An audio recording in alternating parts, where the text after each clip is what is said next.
Motion to adjourn? Second. Thank you. All in favor, please signify by saying aye. Aye. Aye. Opposed? Motion carries. All right, closed session is over.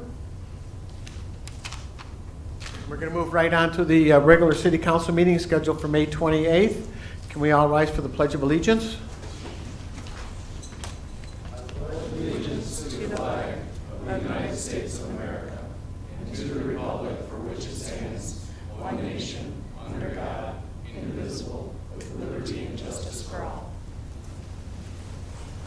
Thank you. Roll call, please, Madam Clerk. Mayor Beagle, Present. Deputy Mayor Resnick, Present. Councilmember Behrman, Present. Councilmember Gotcho, Councilmember Grenlin Fox. Here. Councilmember Sharp, Present. Councilmember Smiley. Here. Quorum present. Thank you. Changes or additions to the agenda as presented tonight. City Manager? I have none. Assistant City Manager? I have none, sir. Any from the dais? All right, seeing none, we have the first item of business tonight is a public hearing for the fiscal year 2024-2025 proposed budget public hearing. I'd like to open that public hearing and read the rules. The rules of the public hearing are: the people desiring to address the council shall state their name and addresses. Individual persons shall be allowed 5 minutes to address the council. There shall be no questioning by the audience of persons addressing the council. However, the council members may question persons addressing the council, and no person shall be allowed to address the council more than once. Do we have anybody for the first call of public? All right, seeing that, we'll open up the public hearing. Marilyn? Yes, tonight, we're required by charter and by law to hold a public hearing to discuss the proposed budget that will be on the packet later for adoption, and also discussion of the tax rates that are included in that budget.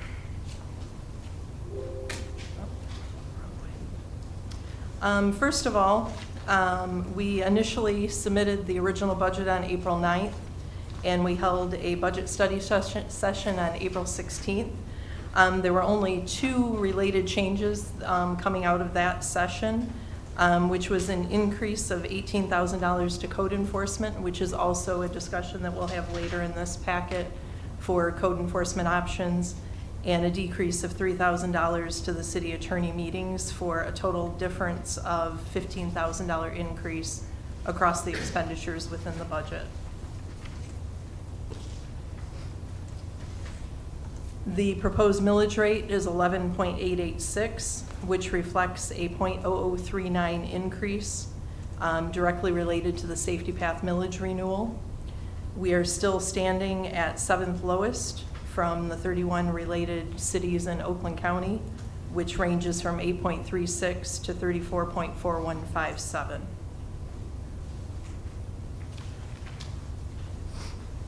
Our revenue increased by $318,914, or 2.077% compared to the estimated, the actual fiscal year 23-24. The most significant increase of that was property taxes of $500,959, and there were other fluctuations in the other departments for the total of $318,914. As for expenditures, the increase was $3,002,143, or a 20.98% compared to the fiscal year 23-24 budget. This is comprised of operational cost of $1,329,988 and capital project contributions of $1,672,155.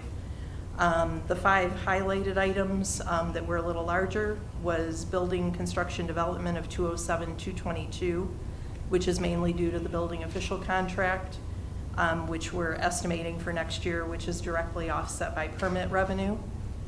The $699,575 increase for general operating is pension liability, wage adjustments, workers' comp, and liability insurance. For fire department, $251,820 increase was directly related to 2 additional full-time firefighters added to the budget and an increase to our dispatch contract. And planning and development up by $62,800, which is directly related to the review and update of our city's master plan. And an increase to transfers out, which is capital contributions of just under 1.7 million, which is additional funding for Parks and Rec projects, marketing and branding related signage, and security system updates. The budget continues to provide for OPEB contribution of $85,424 and pension in the amount of $168,372, and those are for the normal cost for active employees, along with an amortization payment of $313,872 for pension. The general fund reflects an estimated balance at the close of fiscal year 24-25 of just under $6.4 million, or 36.83%. The budget reflects the DDA to continue to fund services provided by the city, along with the DPW equipment operator of $259,731. The budget stabilization fund reflects an estimated fund balance at the close of the year of $1,313,165, or 7.58%. As far as full-time positions, that increases from 61 from 59, which is the addition of the 2 firefighter positions. Solid waste and recycling, the rate will be set at $172, which is an increase of $5 over last year, and that will be placed on the summer tax bill. Sewer utility rates will remain the same because we have healthy cash reserves to avoid the rate increase this year. Same with residential sewer cap, there will be no change in that. Water utility rates will increase 3.5% over the 23-24, which is pretty standard because we typically see an increase in our water supply rate. The 10-year capital improvement plan reflects a total expenditure of $4,882,238, with the city contributing $1,030,000 for the regular contribution and an additional contribution of $1.97 million. Major road improvements are $268,000 for Napier Road engineering and construction and for general drainage repairs and management. Local road improvements are just over $1.7 million for pavement management, general repairs, the completion of Loon Lake Road, Palmer, Grand Oaks, Commerce Center. Safety path is $587,000 for Renton, ADA safety ramps, and various maintenance projects. Wastewater improvements of $733,653 for engineering of the UV disinfection, HVAC improvements, and general improvements and upgrades across the system. Water improvements of $650 for water main extension at Gunnar Metallo Park, water tower maintenance, and general replacements and repairs as needed. And that completes the presentation for this evening. Very good. Councilmember Garland Fox? Thank you for the highlights. Question about the water rates. You indicated that the 3.5 increase was similar to the increase that the city got from GLWA. Do you know what that exact increase was? I don't know exactly what the percentage was. I don't have that with me.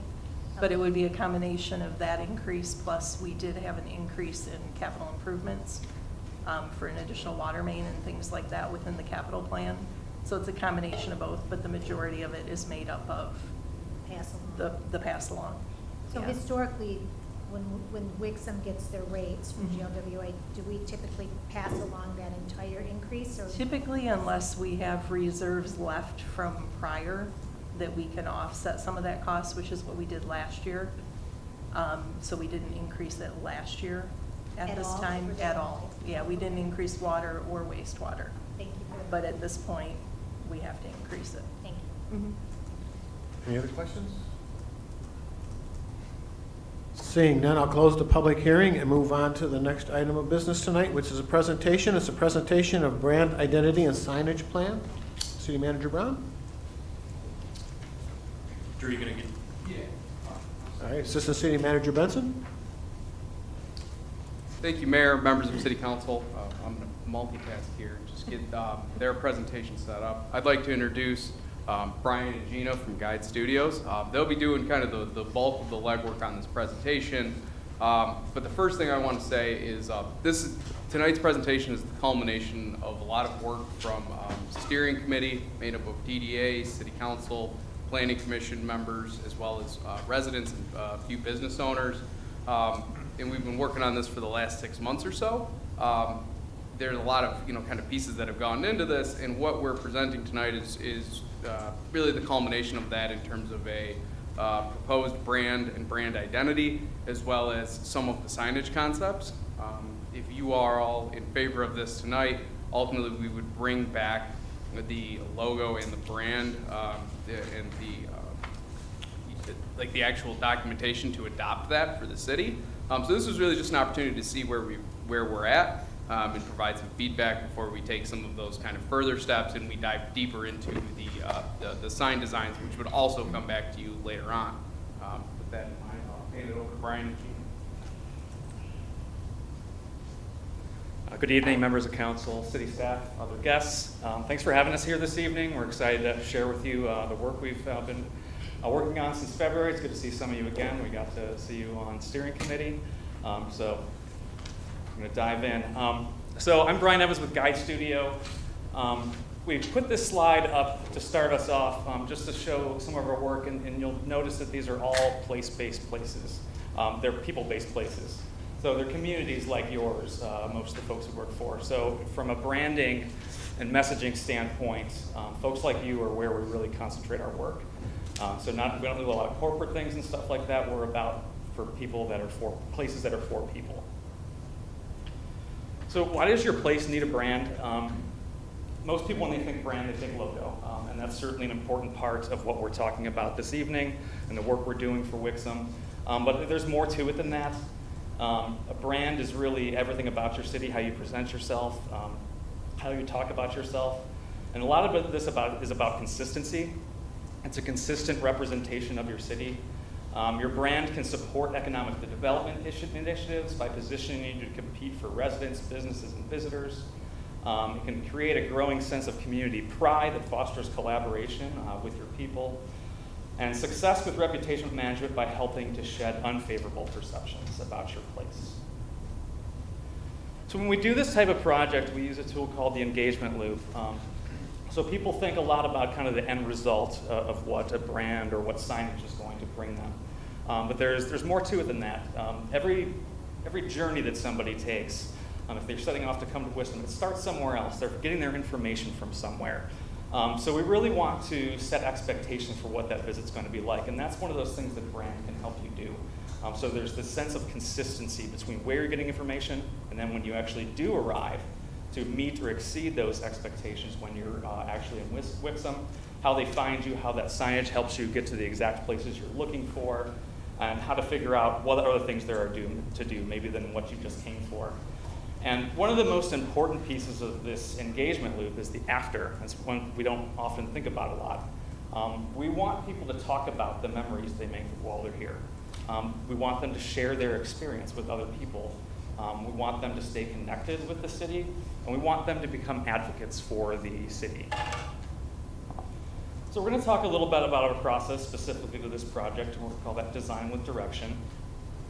The first thing we did was really take a look at all your current brand materials and marketing materials, plans that you've done over the past several years, maps, communications initiatives. And that just gives us a very baseline understanding about how you're presenting yourselves and how you're communicating with folks. Then in February, a team of us came down to Wixom to start really interacting with with the folks here. So as Drew mentioned, there's a steering committee made up of several folks, a couple of you on council. We conducted a discovery workshop for wayfinding specifically, and then we also did a study workshop for the brand portion of the project. We did send out a community survey that was shared across social media. We got 434 responses, which is actually pretty good. Of course, while we were here, it was February and it was very snowy, so we did more driving than walking. We were touring around, but we did get to see pretty much every corner of the city. And all those things that we saw while we were here, everything that we learned, got wrapped into a brand findings report. And we'll go over a few highlights from that in a few moments, but that really packages everything together that we heard and learned while we were here in Wixom. We did a similar document for wayfinding, an assessment of what kind of needs do you have and what kind of tools will help you put in place. And then finally, signage conceptual design, which we will go through more in detail a little bit later. I'll I'll turn it over to Gina to talk about the brand initiative. Hi there, Gina Gherkin here from Guide. Thank you all for having us. I will go over some highlights from the brand discovery process. Like Brian said, I'm not going to go over the document in its entirety, but hopefully this gives you a good kind of sense of what kind of is behind what we have here to share today. So every time we meet, when we would meet with the steering committee, we would go through our brand objectives. So we're really keeping this in mind as we go through the process to make sure what we're doing is aligning with your goals. So those goals were to create a brand that is updated and reflective of where the city is going, that ties into marketing and wayfinding, that's a source of pride for the community, that helps put Wixom on the map, that supports downtown with a cohesive sub-brand that is connected but unique to downtown. And it's more than just a logo. So, like Brian said earlier, brand is more than just one mark. It's the whole full brand family system, colors, other brand elements, how you talk about yourself, your signage program. So all of that kind of is playing into this. So one of the things we talked about in our discovery sessions is what is the vision for Wixom and how can this brand help you to meet that vision. So looking to create a more complete downtown with opportunity to really build on what you've been doing, build on your plan, the pieces that are already in place, to keep evolving, but not to lose the character that's here already. We talked about more sidewalks and buried power lines, more park upgrades, attracting more small and independent businesses, more places to go, more diversity in business landscape, more connected and bikeable. So I'm using the word more a lot because you've got a good foundation here and it's just building on that.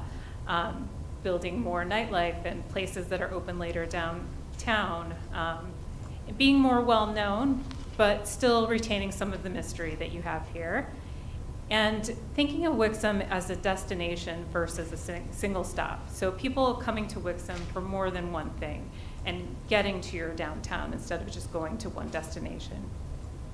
And then this whole idea of the connected city, DDA, and parks brand family. How do we bring them all together so we all know who we are and then moving forward with a shared vision? One of the other things we did as an activity is to brainstorm as a group what personality words you'd attribute to Wixom if Wixom were a person.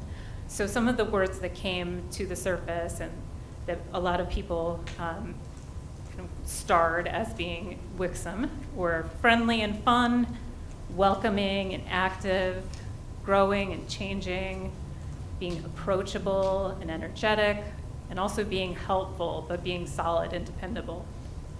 So these are all the kinds of things that are in our heads as we're going through this process and landing on a logo and brand family. Another thing that we did with the survey, and these are some of the key words that came out of some of the open-ended questions on the survey. And what's nice about the survey is not only in these open-ended questions, but from what we saw throughout the survey is that there was alignment with what we heard from the broader group compared to what we heard from the steering committee. So that small town feel, the sense of community, the location being important, your parks being important, your downtown being important, that word friendly and great. So these all kind of backed up the ideas that we were hearing from the steering committee, which is a great thing.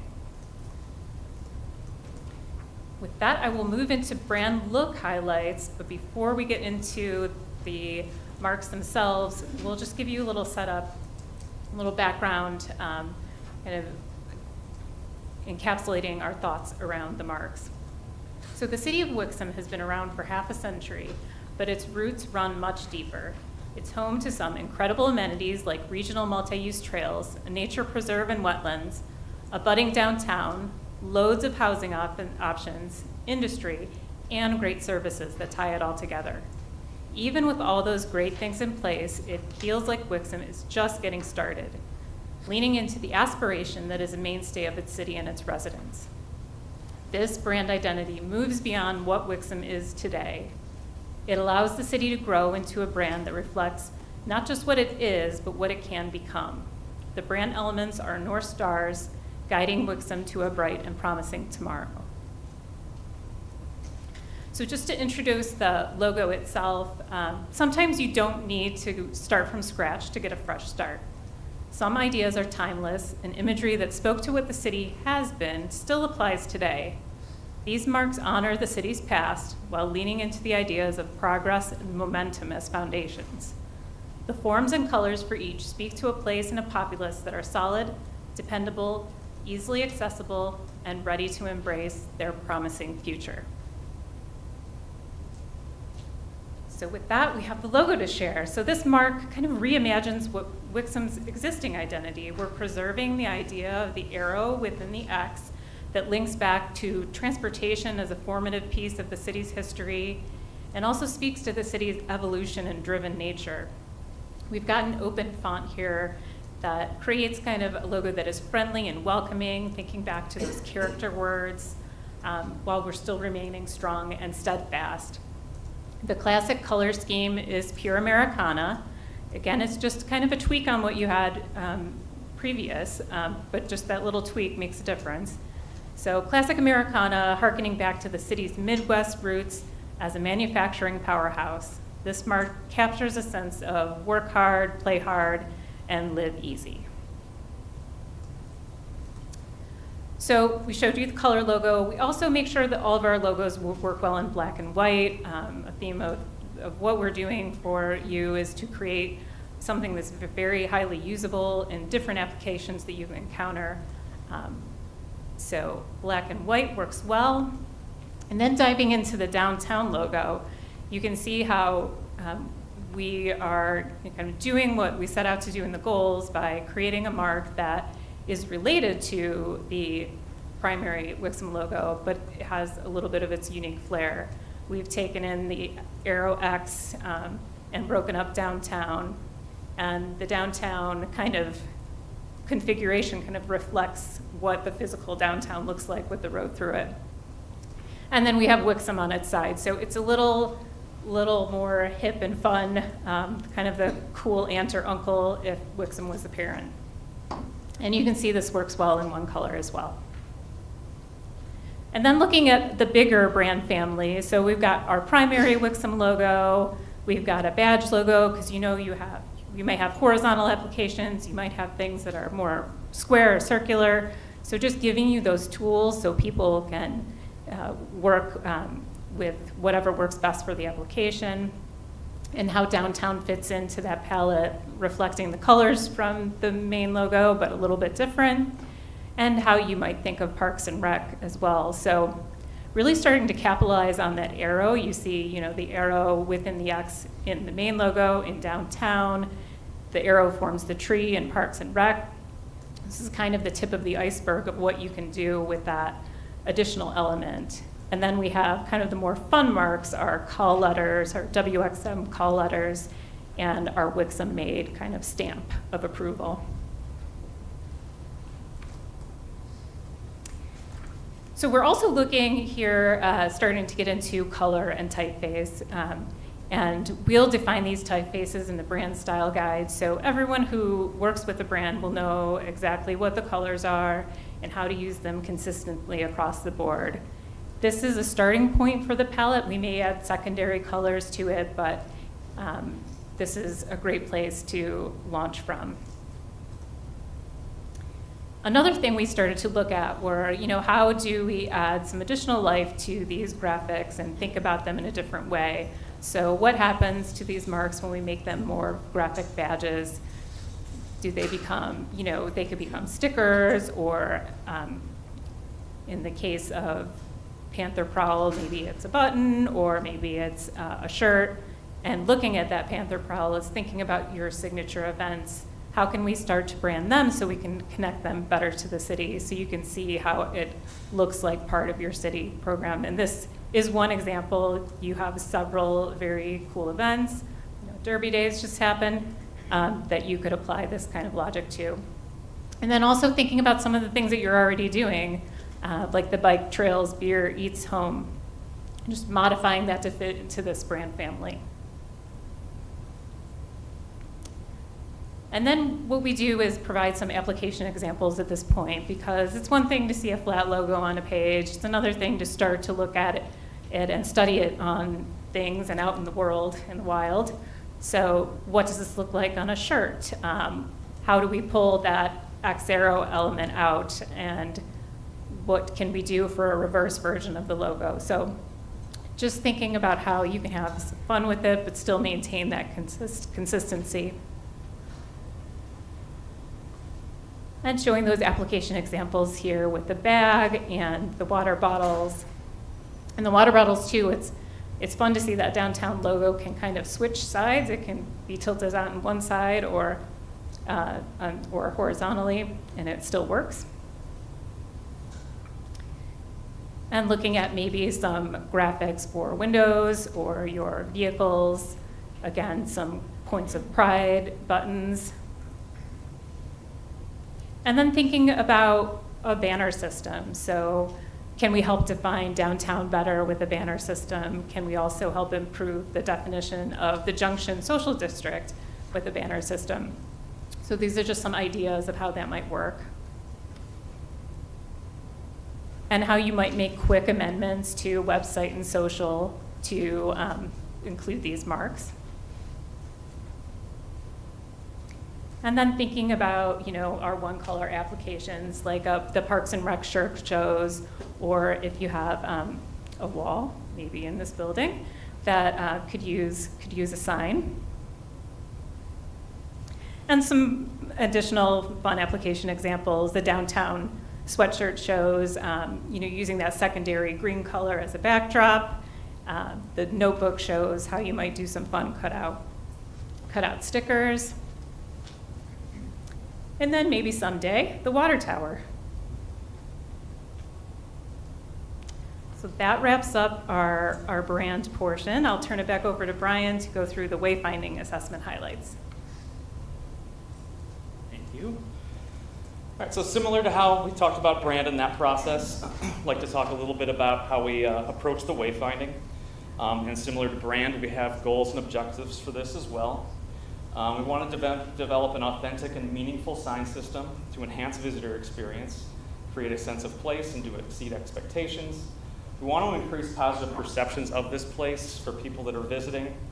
We want to establish clear and concise messaging. We want what people see on websites and other places we want these signs to reflect what those information and those sources are giving them.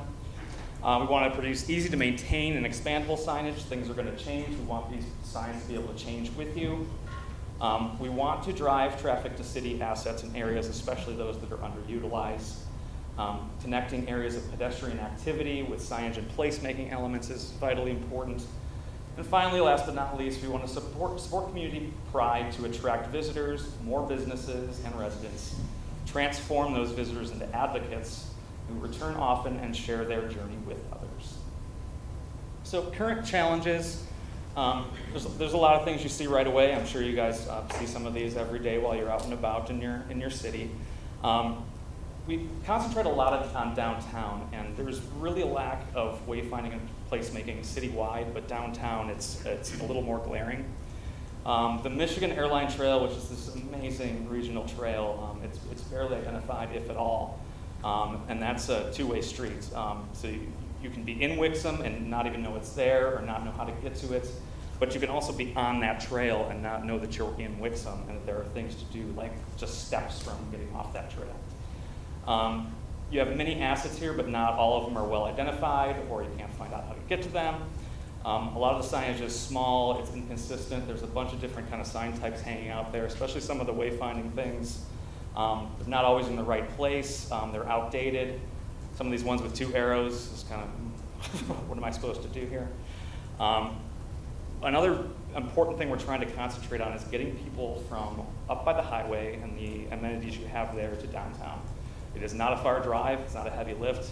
Some of the people that are there for just the hotels or some of the convenience retail and things, we want to get them downtown so there's more to Wixom than just that. And then downtown, as Gina said, should be highlighted not just as, we go to this place, this restaurant, or just a drafting table, or to this shop. We want you to go to downtown and experience all those things and have it be its own holistic destination. So that leads to some of these principles, and this rose to the top really early on in our discussion, is that driving traffic downtown is really one of the top priorities of this system. Looking at this, and we'll talk a lot about how this is a system, that means prioritizing messaging, talking about things that are most important destinations, and making that information readily, easily to be seen by motorists. So I'll talk a little bit more about that in a second.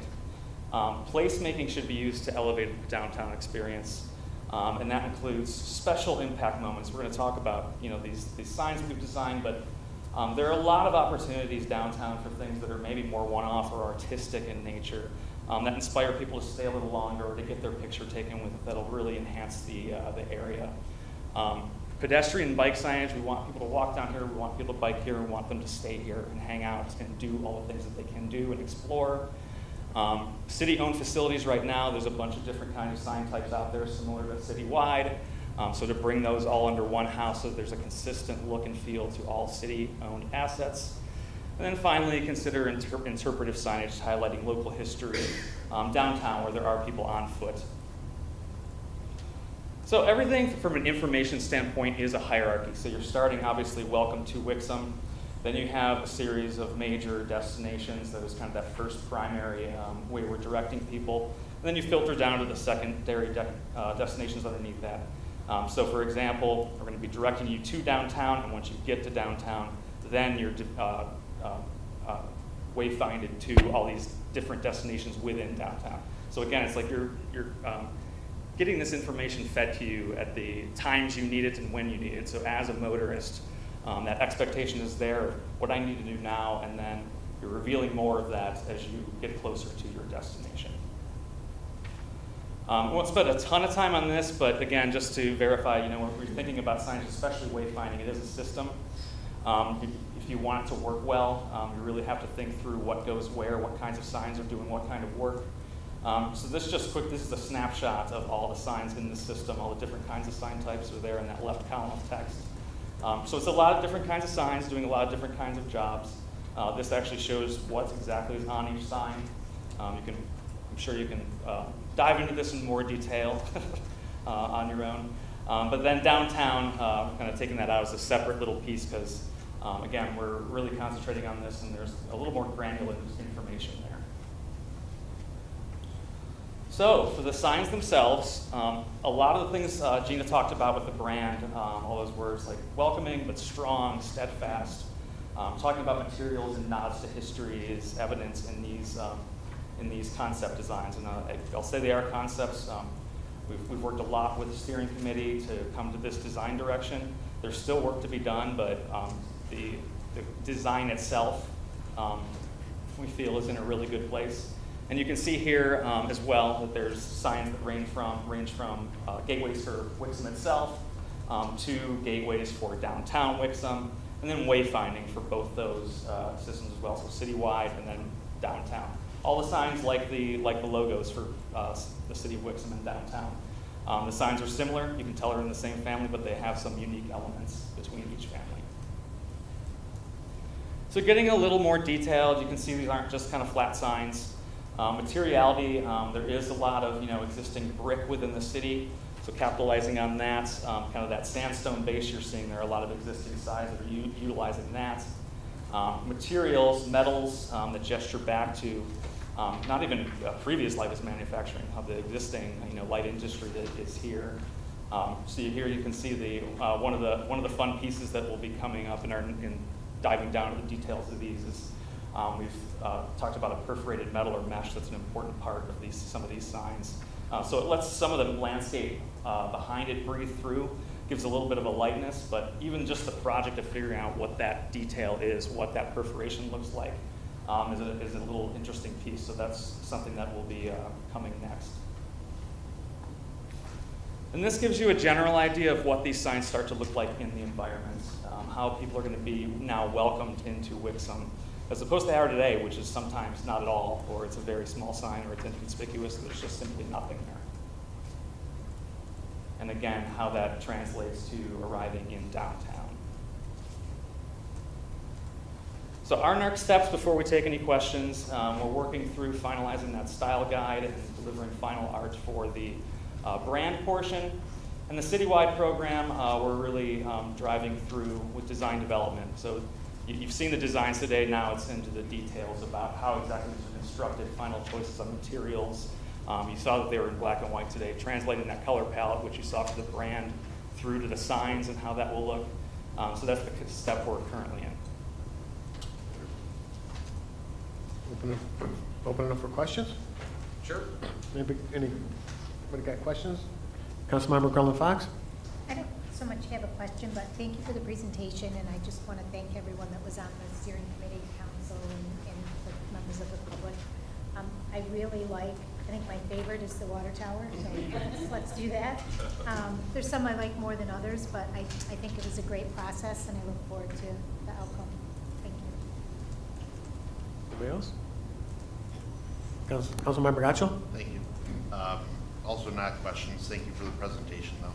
I know at the outset of this, when we were voting on spending money and having been in the economic development group and whatnot, and this was kind of played into what we hope to do with that. I had hoped we'd have kind of a reimagining, I think I even said that at the time, of what we currently got, and I don't feel like this kind of captured what I had hoped for, especially looking at some of the other logos that you've done and the different elements and colors that they incorporate and whatnot. I feel like if we almost would have done like a community design contest, we would have gotten some elements or ideas for elements from folks that of what Wixom means to them, to kind of represent even the word, I don't know what that is, the word bubble on here, which also includes things like NA, which was a lot. But looking at this, and having had calls from residents about this and speaking to people who used to be involved with the city, the red and blue X didn't really represent anything, especially the colors. So I don't care for that. I think it kind of plays to the railroad tracks, which has become nothing but a nuisance for our residents. The red and blue, frankly, represent things that aren't doing good for this country at this point. So I don't care for those being included. And actually, looking at what was on the screen today, the red and blue, I understand I'm gonna be the majority on this, obviously, but the red and the blue on the screen tonight were different than what was in our packet in terms of being scanned in. The red and blue was a bit more muted, so I don't know which it's supposed to be. I actually prefer the more muted version. I find the brighter red and blue a little off-putting. But I think when we talk about what our opportunity is here, and my two favorite logos, not to say that I didn't like anything, I really like the Parks and Rec with the tree arrows. And I like the idea of the call letters, and I think that plays into having the airline trail, and maybe we need to look at having some element that ties into that. I mean, that's our identity. We're kind of all in or a lot in on being a trail town, and I don't feel like the logo touches on that. I like that the script is gone. I don't think having the state is necessary. I actually Googled today, see if there were any other cities named Wixom in the country, and according to Google, there does not appear to be. So I don't know that we need Michigan added there. But to me, I was hoping for a bit different, especially seeing what else the design studio has done for other groups and cities and whatnot, and then we just kind of get a word, and it doesn't do it for me. So. Gina, would you be able to move one slide forward? Thank you.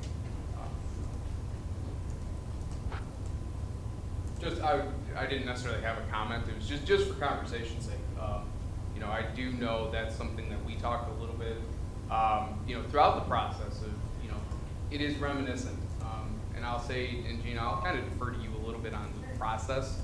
But I think one of the things that we found is that there were identifying characteristics that people on the steering committee, and even, you know, through the survey work, we didn't ask people to look at logos specifically in the survey. We were asking about the characteristics that they identified the community by, and then really the typefaces and the kind of brand elements that came from that.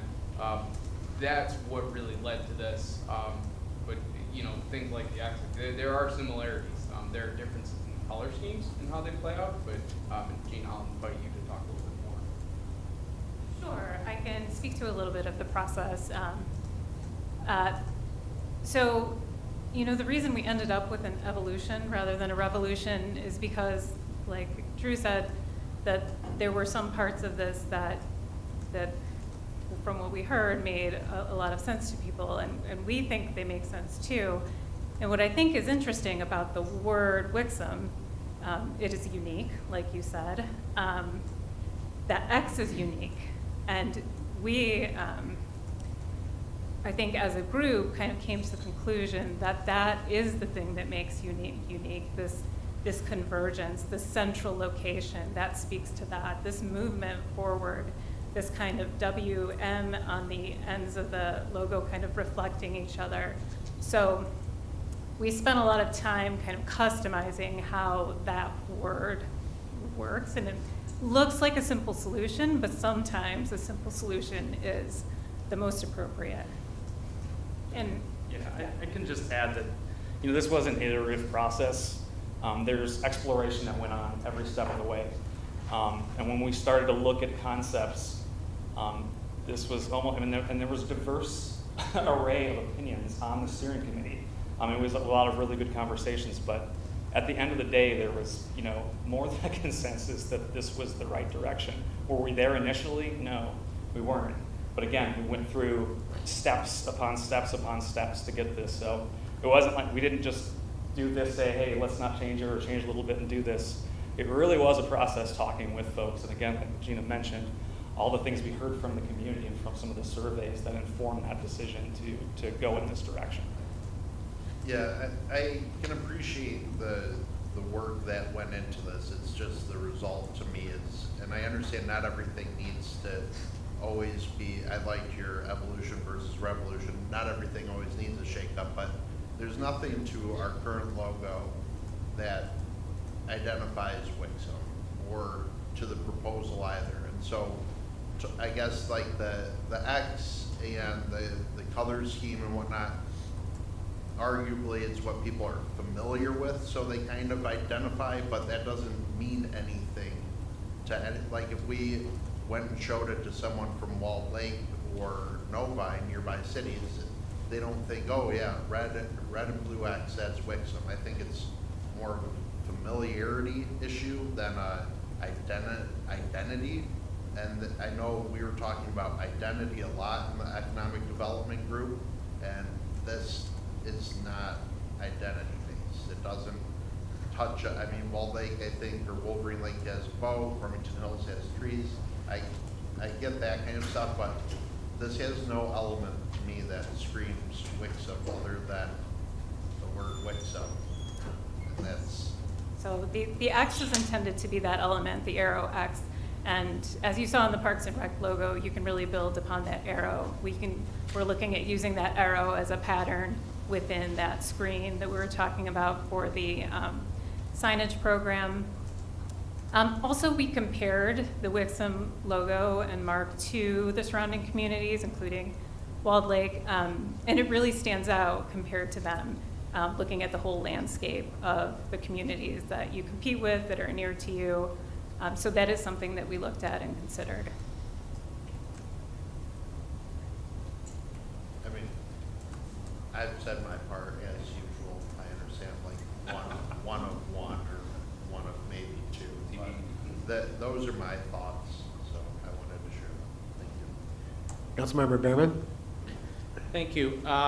First of all, the gateway sign designs coming into the city, I think they're fantastic. I think the downtown sign or the rebranding from Village Center area to downtown is a really, in my eyes, a smart idea, especially if we're trying to grow the downtown. Maybe downtown sounds a little more exciting than Village Center area. So those things I really did enjoy and really did like. I hate to say that I'm kind of feeling the exact same way Keenan's here talking about, but I mean, you give us this example of all these logos you did that have fantastic design elements, and you just basically changed the font of our existing logo. I feel like we were anticipating we were going to get something new, and as you said, we just got something that slightly edited. It's probably too late to make a change at this point from what I'm hearing. I clearly was not on the design committee, but I am disappointed in the outcome. I am excited to see the application.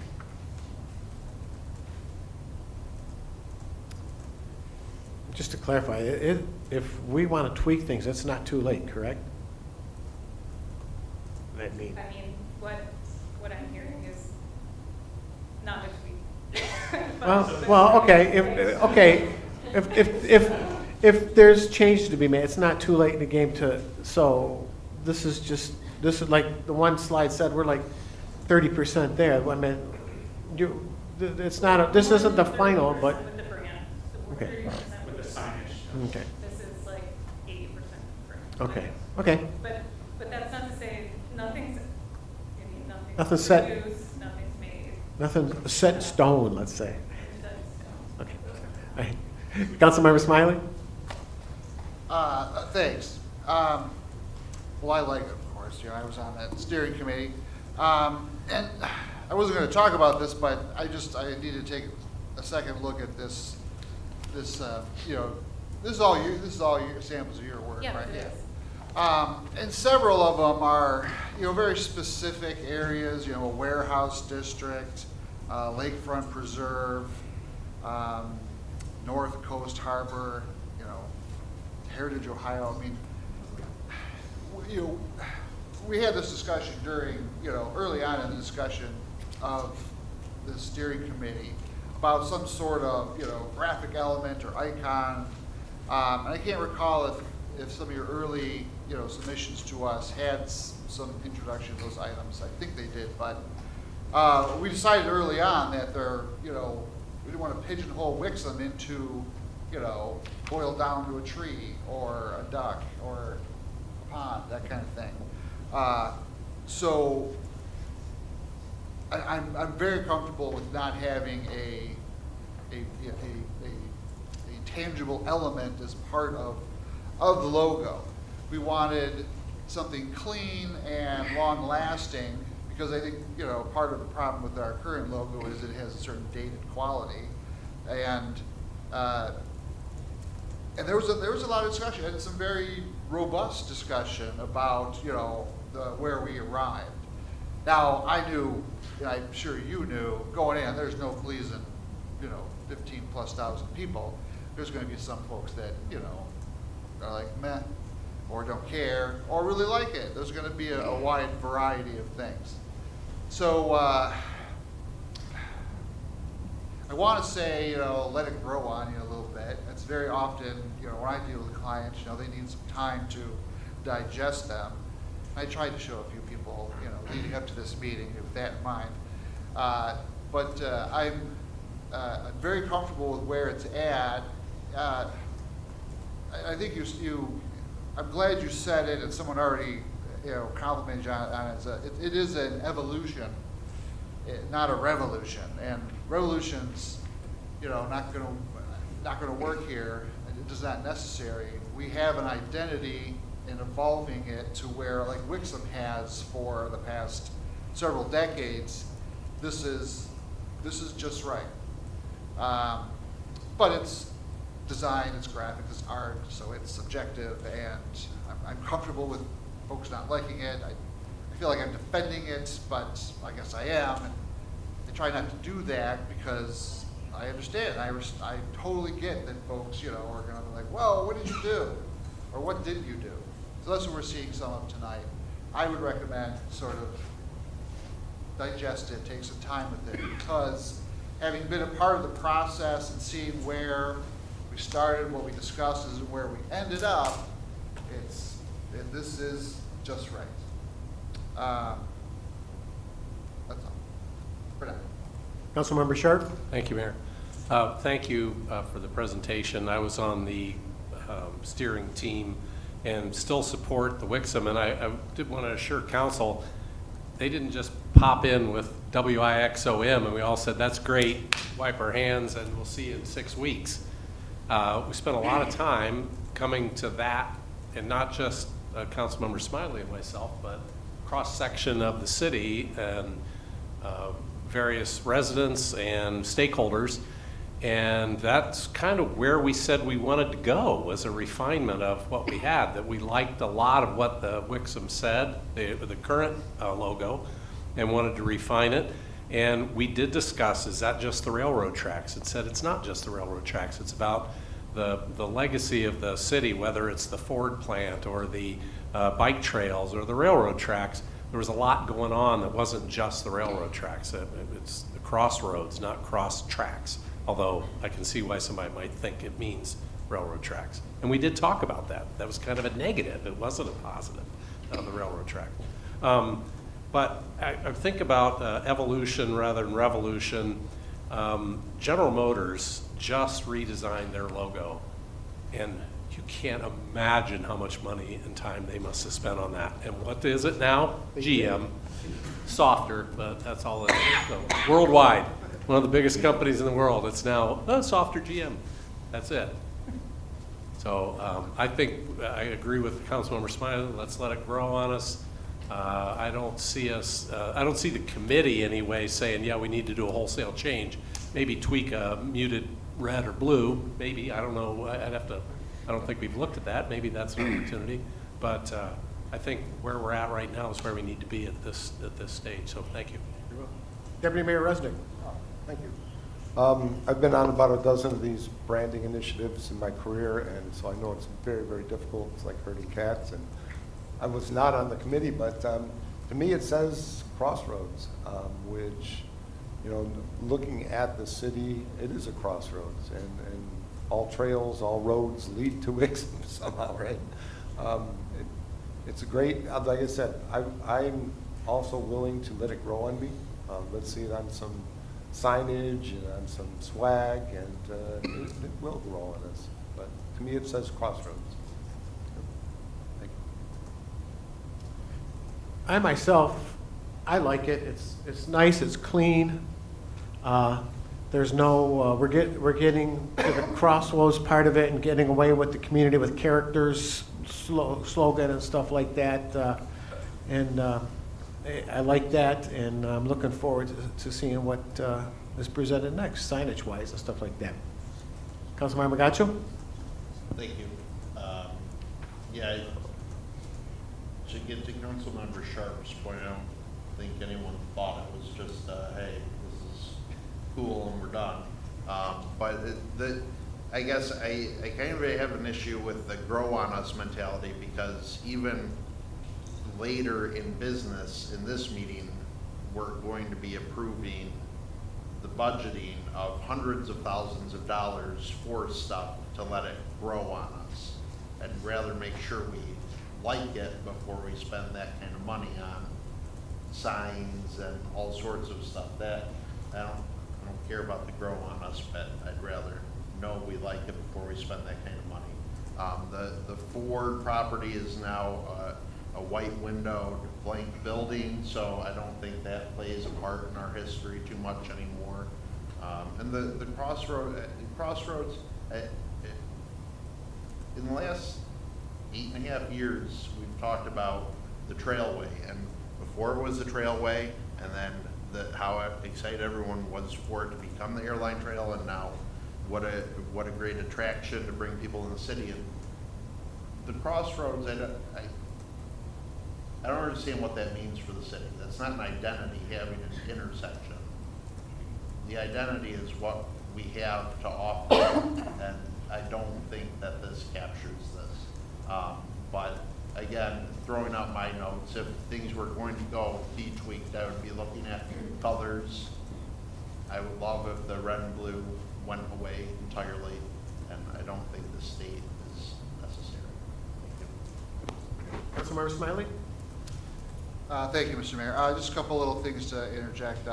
Yeah, first of all, what I said, let it, digest it, let it kind of, I didn't say grow on you, or maybe I did. I meant like in the next week or so, take it home, look at it, show it to the family, the wife, the kids, whatever. It's a lot, to take in and make a quick judgment in this, in a short amount of time. Maybe you did show it to some of the folks around the house. I showed my wife, she likes it. And the other thing about the colors, color's always tricky when you've got different kinds of screens. We all have a laptop printed versus, what temperature was the day, these got printed. So I tend to tell, clients like in the same situation, that color is what you're seeing it, whether it's on your monitor or printed.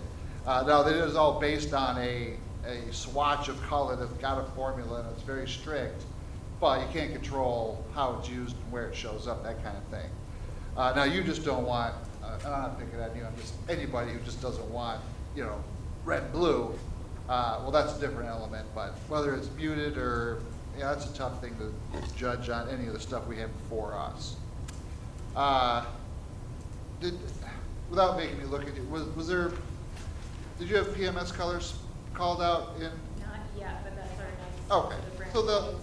so that's we standard haven't done color. that yet, so we can talk about what those specific colors are and dialing in that Pantone color, so we need to shift a little bit one way or the other, or look at different colors, and we can do that. The other thing to think about with this brand palette is, like, just even looking at that Panther Prowl, I know y'all felt a little sense of disappointment if we didn't illustrate something within the logo, if we didn't do that purposefully. And we do that for other people too. We have a simple logo mark, but then you can have a style for icons, for developing subsequent marks that kind of go with this and help build that brand palette, build that look and feel. So Panther Prowl is an example of something that has like a tangible something to draw, whereas I think it was Rob who said that, we're not just going to put a tree for Wixom because that could be any city. What was unique about Wixom was this idea of this coming together, and whether it's not necessarily the crossroads of a roads, even though you do have a physical crossroad downtown that is kind of unique and distinctive in your downtown. It is that roads of like biking, of traffic that comes through from vehicles, of people moving around. So there is meaning behind it. And we thought that was the thing to capitalize on for the mark itself, rather than just hanging your hat on just the trail or just a tree or a lake or a reed, something that you'd see in other places. So just know that, I think there is a lot of kind of fun you can have with this. I don't know how to You can just make this suck go out of away. It doesn't click like my math. Oh, there we go. All right, that's all. I just wanted to kind of mention that. Good. Let me just wrap it up with, Councilmember Sharp made the point that, when you look at our, this new logo, which I would call a word mark more than a logo, okay? It really is distinctive when you guys had printed out like a page of all the local surrounding, word marks, logos, and brands of our area. And ours really stood out. It really popped and had a much cleaner look than, some of the other things that are nearby. Not to criticize anybody nearby, just ours distinguished itself from all the rest. And I'm very happy with it. Councilmember Gaccio? Thank you.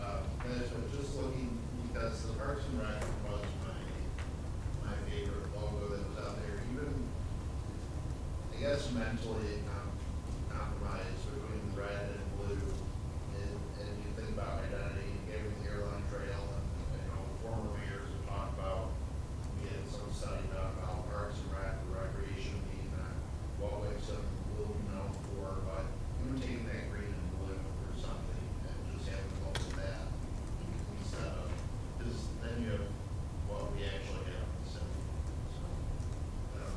So, Well, the one other thing I just want to make kind of abundantly clear is that obviously the biggest thing that we'll all see when this is all said and done, and it will take years to fully implement, is the signage pieces. Those pieces are still being worked out, and you will have the opportunity to see all of this again. So it does, we want you all to feel comfortable with it, and you'll have the opportunity, especially on the signage pieces, as we work through the steering committee and ultimately come back through you. We'll have the opportunities to make sure that those feel kind of the way that you want them to. There certainly is, differing opinions here, and that's to be expected. The other thing is that what this whole project allows us to do, and something we haven't been able to do before, is with brand guidelines. When we've established typography, when we've established kind of core elements, we can start to do creative things that still feel reminiscent of each other. As an example, at one time we had a community with characters on our script logo, and then it disappeared one day. What were the fonts for that? What were the Pantone colors? What were, we can do that now. And if we want to have an example that's green and blue in the X as opposed to red and blue, we can absolutely do that. It's built into our palette. So, I think we can show potentially some other creative examples as well. And we'll have the ability to really get creative with it over the course of time. I think that's what makes this particular application kind of fun. And I think that was something that even the steering committee sort of covered, is that you're not pigeonholing yourself into a particular application style. We could do blue and gold too, right? No, maybe. City manager? Yeah, I just wanted to mention a couple things that I think came up during the discussions that we had with steering committee and kind of some of the themes that I think stood out in the group that was working on this. And I think there's a couple things that I would highlight in it in terms of what the mark looks like and what it's trying to connotate and what it's trying to communicate. First off, with the X, two different things on that front. I mean, it speaks to movement, I think, is really what I think is really kind of part of it. Moving forward, it's got the arrow pointing in a forward direction, that kind of thing. There's some subtleties in there that I think that we talked about quite a bit. And then the other thing is just the X itself. There aren't a lot of communities that have an X in their name, and I think it's distinctive, and I think it's something that stood out for people that were on the steering committee, and it's kind of, this speaks to a lot of opportunity. When you look at the logo family, like in the early part of the presentation, the call letters, that Wixom made logo, it really just, the X pops and looks distinctive, and I think that's something that was attractive to people that were on the steering committee. If you look at the vertical sign mock-up that's there, where it's got Wixom coming in at downward spelled direction from the top to the bottom, and then there's the X at the bottom, which is just pops as well, and it just speaks to, like, the classic X marks the spot. It's kind of like, it's in line with placemaking, and it offers us a lot of opportunity for placemaking, I think, and really speaking to Wixom being a place to go and a place to be. And that's some of the stuff that we talked about on the committee that I think that really kind of, in the end, carried the day for the mark that's been put out in front of us. I think it's just got a lot of different potential for us. That the marking the spot thing and placemaking, I think, is that X is something that I'd like to see featured potentially, and I think other people talked about that as well. Just some food for thought. Very good. All right. Seeing none, thank you guys for your presentation tonight. Be safe travels, and anxious to see what you bring back to us. Thank you. All right. Moving on, we got approval of minutes. We got one set of minutes to approve tonight, and that's from the regular city council meeting of May 14th, 2024. Do I have a motion? Move to approve. Or any discussion? Seeing none, I got a motion and a second to approve the minutes of the regular city council meeting of May 14th, 2024. All in favor, please signify by saying aye. Aye. Opposed? Motion carries. We have no correspondence tonight, which brings us to the first call to the public. The rules to the call to the public are as follows. The public shall address the council during the call to the public, which shall be included on the agenda immediately after correspondence, again immediately after new business. The first call to the public immediately after correspondence shall be limited to agenda items only. A person shall not address the council in excess of 5 minutes unless the time is extended by a majority vote of the council present. Persons wishing to address the council shall identify themselves and their place of residence and shall state their reason for addressing the council, and all comments by the public shall be made directly to the council. Russ Meredith, 378 Fletcher. I was not on the committee that came up with the designs. I am on the DDA. We had a presentation, the same presentation given us earlier today. And I want to highlight one thing that Mr. Gotchel and Gina from Guide both said. Wixom is unique. We're Wixom. There isn't another one anywhere. So to put Wixom up there as the logo is kind of a cool idea. The X in the middle, as Steve said, it's X marks the spot. It's transportation. If we had done this committee 100 years ago, we'd have a train in the middle of this thing. If we did it 40 years ago, you'd have a car. You do it today, you want to put a bicycle up there.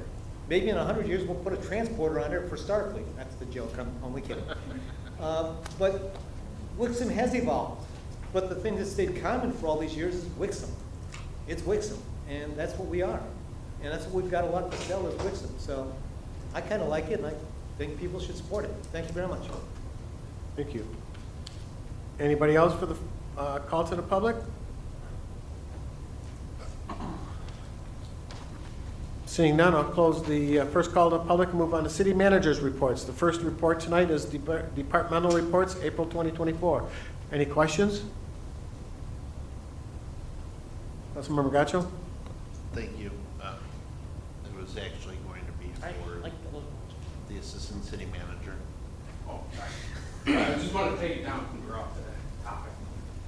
I believe in your report, you had a report in here, correct? I'm trying Yes. to find it. And there was a mention of, I'm trying to find the page, RFPs for Renton. Yeah, like commercial brokers. I understood that correctly? Yes, so we didn't do an RFP. We solicited proposals from a few different commercial brokers that were recommended to us, and we're currently kind of working through those. We thought that would be a kind of more appropriate method for soliciting that kind of professional service as opposed to a broad RFP, mainly so that we could sort of fine tune exactly what firms with experience that would be relevant to the exact kind of projects that we're looking at. So yes, that's been the process so far, and we're kind of looking through a couple different options to see if there's a fit that we might feel comfortable recommending.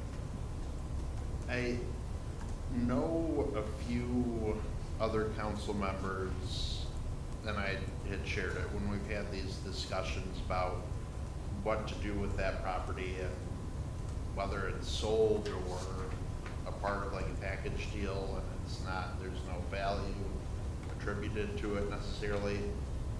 Is that something that the firms we're discussing are aware of?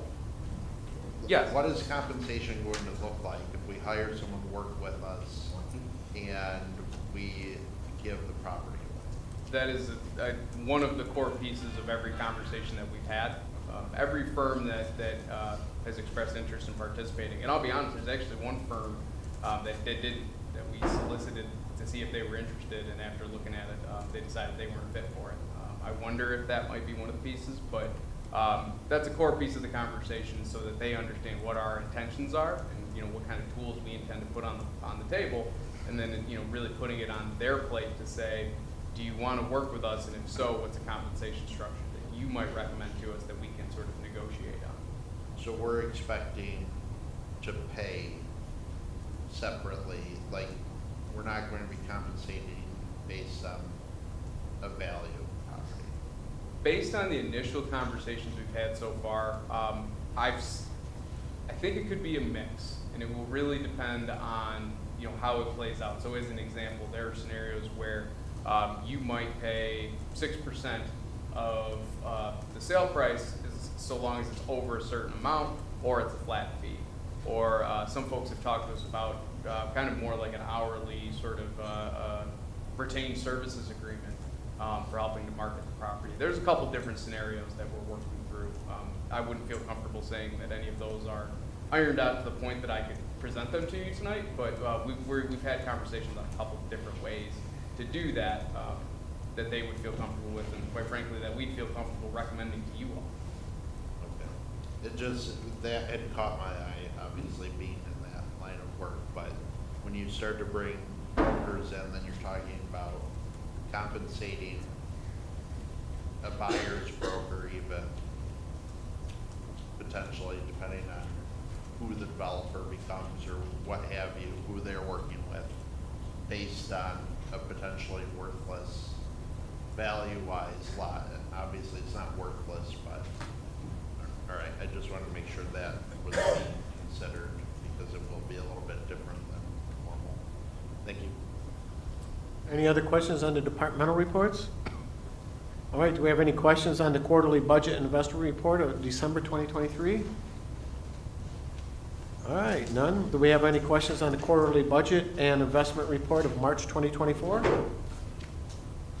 Seeing none, we'll move on. Discussion. The discussion is of a code enforcement option.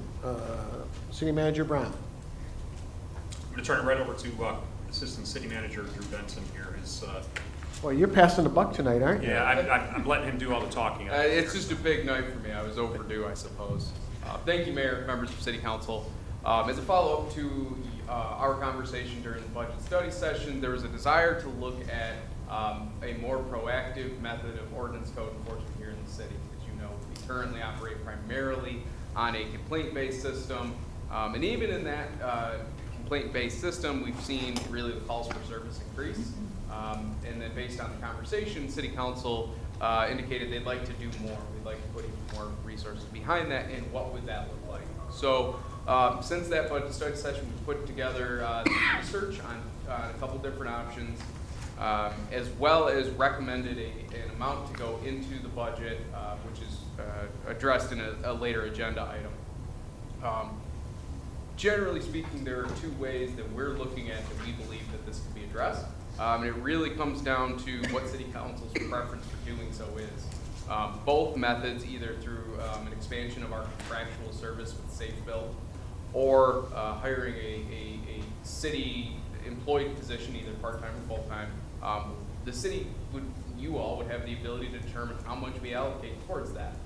Each system has different sort of fixed costs, and different hourly rates or different salaries, if you were to look full-time, that go into that. And so the memo that we put together and presented for sort of discussion purposes tonight overviews what those two options look like. On the Safe Built side, in order to move to a proactive code enforcement system, they've agreed that they can do that. They'd be willing to do that if the city were willing to increase the hourly rate that we pay for ordinance code enforcement from $54.75 to $85 an hour. In exchange for that, which would need to get fleshed out a little bit better than the draft agreement that I included in your package just for reference's sake. But essentially what they would be agreeing to do is to hire I believe it would be full-time on their side, ordinance code officer that they would dedicate for as many hours as we would like here in the city. At the $85 an hour mark, which does include the administrative times as well as the driving around times, everything. This one officer, all the work they do would be at that same rate, unless there are portions that continue to be handled by existing city full-time staff. As an example, our building and planning secretaries currently log in code enforcement, they send out the letters, they work directly with Safe Built now. So, not every piece would have to fall under that new rate. So that's scenario one. And then scenario two, we looked at what other communities around us do. In Oakland County, there's a variety of ways. I mean, we're all different sizes. We all have different needs. Wixom was one of two communities that currently, at least based on the research that was available through the MML salary survey in 2023, we were one of two communities that indicated they use contractual services. And pretty much every other community under 20,000 population uses one or two part-time staff members to do ordinance code enforcement.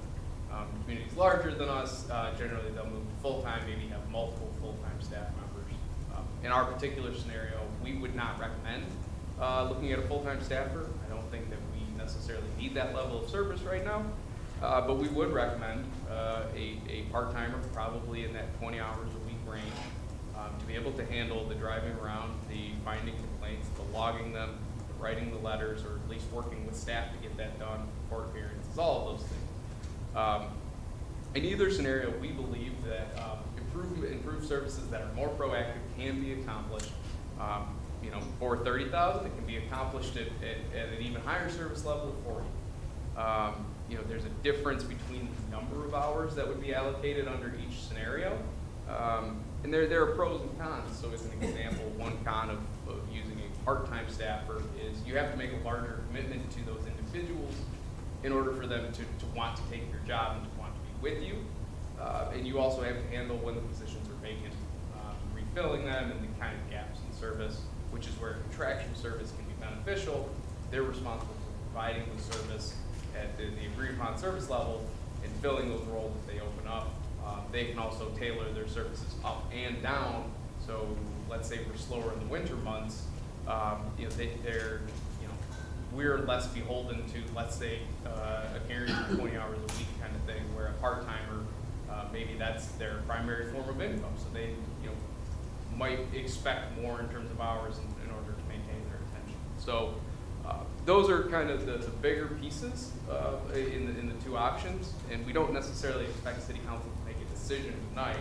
But what we wanted to do is, at a minimum, as a part of the budget presentation, give you an updated budget figure that we would recommend, and give you sort of some of these pieces to have a conversation about. Ultimately, we're looking for a consensus of which direction the City Council may lean towards, so that we can then kind of work on those next steps as we get closer to the implementation of next fiscal year's budget, and being able to roll out which of these solutions, or if you ask us to go look at other options, we can do that as well. So with that, I'll sort of open the floor if there's any additional questions. Deputy Mayor Resnick? Thank you, Mayor. City Manager Benson, the increase from 54 to 85, are they going to send out a master's degree or PhD out there for code enforcement? I cannot necessarily speak for them in terms of where that number comes from. I have to assume that's a number that makes sense on their side. With considering the fact that they'll have to pay, full-time wages and full-time benefits, and how they deploy that person in other scenarios. That I can't say I'm surprised by that number. It does feel a little high. I don't know how they get there, but more importantly, that was the number that they offered to us, that they'd be comfortable, sort of moving down that path with us. It contradicts with the salary survey data that show a much lower hourly rate than if you had a building inspector that was, let's say, specialized in electrical or plumbing. Oh, absolutely. And that would be different. That would be different for any contracted service position. So just as an example, if you were to look at our fee schedule with planning or engineering or even our attorney's office, they're all going to provide hourly rates that wrap in all of their costs. And Right. No, that's clear. But the jump from 54 to 85, that's a huge jump. And it would only allow us within our proposed budget of $30,000 to do about 7 hours per week, correct? That would be an average over 52 weeks. So yes. Now the likely scenario is, maybe there's likely more hours implemented over the summer and less over the winter. Generally speaking, we have significantly less code enforcement between, I'll say, the end of October and the beginning of March. So I'm not going to say that there's not merit to having a system that's a little bit more flexible. But yeah, on an average weekly basis, you'd be looking at about 7. And attending homeowners association meetings, some of the biggest complaints among the attendees are unkept lawns, tall weeds. They probably don't exceed the 9 inches, which our current ordinance has, which is, I think, ridiculous. But the fact of the matter is, DPW would still be going after those. So this $85 an hour code enforcement officer wouldn't even be doing those. Well, yes. I would say that if we're changing the model to a more proactive model, this isn't a conversation I've had with Tim or anyone from DPW, that would certainly be part of the discussion is how do we implement, how do we have this person roll in and sort of fit into our system? In a perfect world, I'd like to think that there's maybe ways that we could relieve some of the sort of staff work on DPW's time, but I don't want to speak for Tim. But I would, at a minimum, think, and not if you agree, Tim, that there are opportunities to rethink how we sort of, who handles what for some of those types of code enforcement. Okay. I think we still need to continue looking into this. Oh, sure. This is not a final product. The main thing was I didn't want to present a budget to you all tonight without anything to have looked at or to start thinking about, and really to sort of get a gauge of how you all feel, or what sort of methods you like, or what pieces you like more, or what other things that maybe we need to think about. Thank you. Councilmember Behrman. I was kind of shocked by the number by Safe Bill as well. I expected it to be higher than us hiring someone. Obviously, if they're supplying a vehicle, but then again, they have the vehicles already that are being used in their business. I think that number that they gave us was we don't want to do this number, so we're only going to do it if you pay us. And frankly, maybe that's an indication that we need to start thinking about what to do when our contract with them is up if they're not willing to be a partner with us, because this is something we need.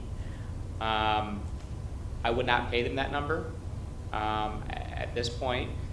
If our contract says that they have to respond to complaints, well then I would just start marketing. If you have complaints, we can mark it on our website. Please contact.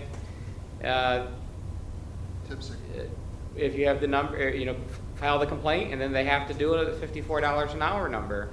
But frankly speaking, that's a short-term solution, and maybe it means that in a couple of years when our contract with them is coming up, we're going to have to figure something else out if this is something we want to do long-term.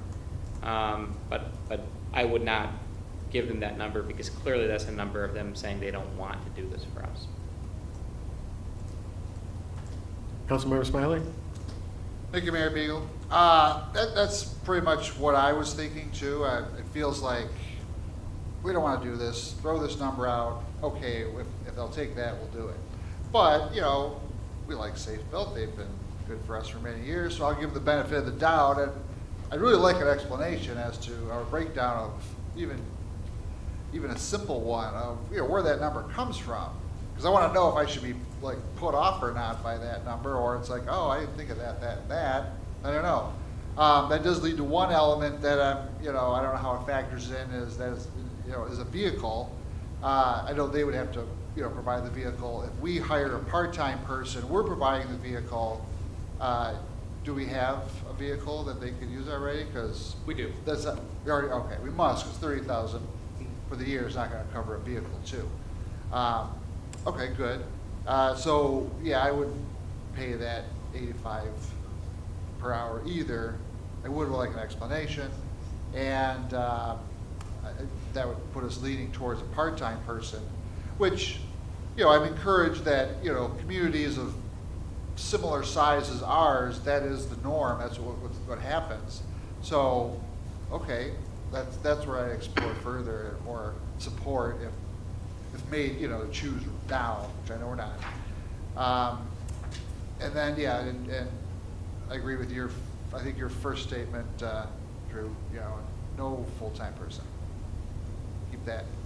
Yeah, for sure. Thank you. You're welcome. Councilmember Granlund Fox. So I would support, absolutely support hiring a part-time person. I think it makes more sense financially for us, and it makes more sense, probably first and foremost, the service level. They would be here, we would have that control over their assignments, what they're doing, working with Tim and his crew. I would not support, I'll back up. I think we need that position, but I would not support it through Safe Bill. I think that price is completely inflated, and I've seen similar prices from them in other places. I would not support that. But thank you for the research. Councilmember Gaccio. Thank you. Initially, when I had approached this, and I know it was a part of discussion at budget as well, but also I think goal setting possibly as well.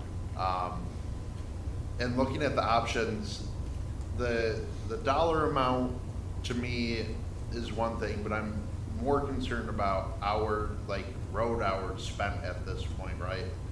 Because things have gotten to a point, as the deputy mayor shared, it's not just unkept lawns. I think it was trails of Loon Lake. They keep talking about the same white truck or whatever that's been in the same spot for 2 years, and it has blown out tires and nothing ever happens.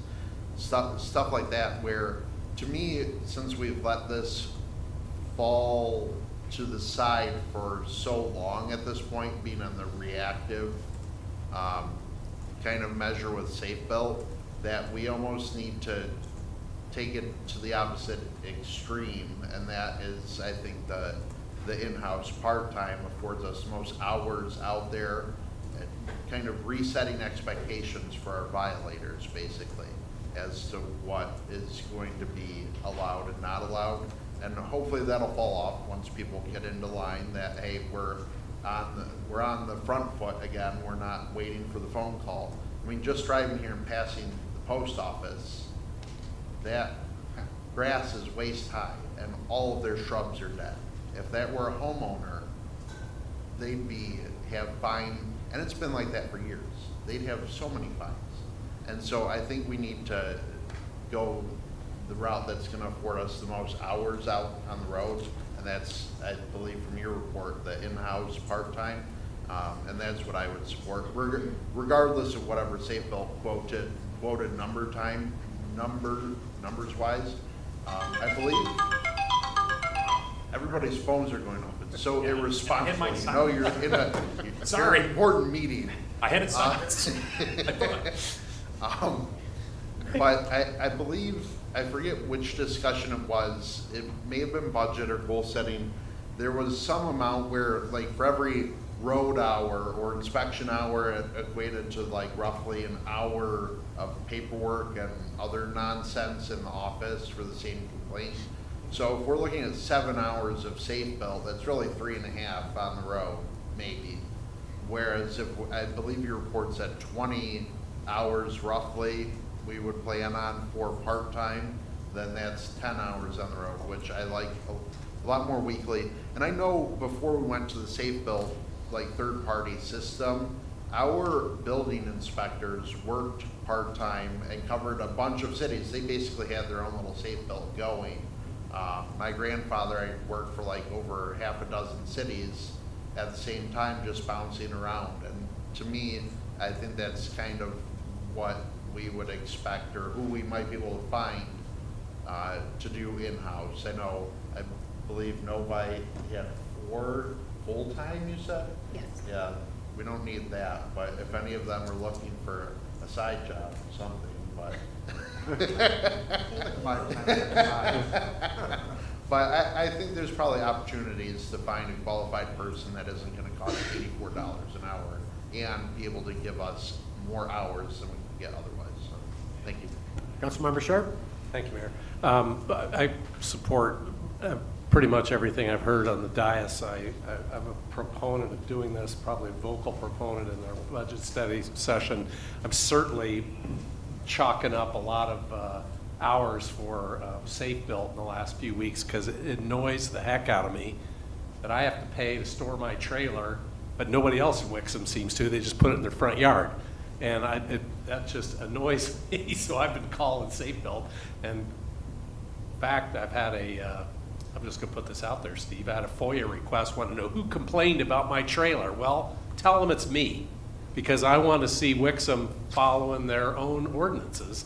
And without somebody that's doing it full-time and it's part of their job, I don't think we're doing a very good job of following our own ordinances in terms of property upkeep.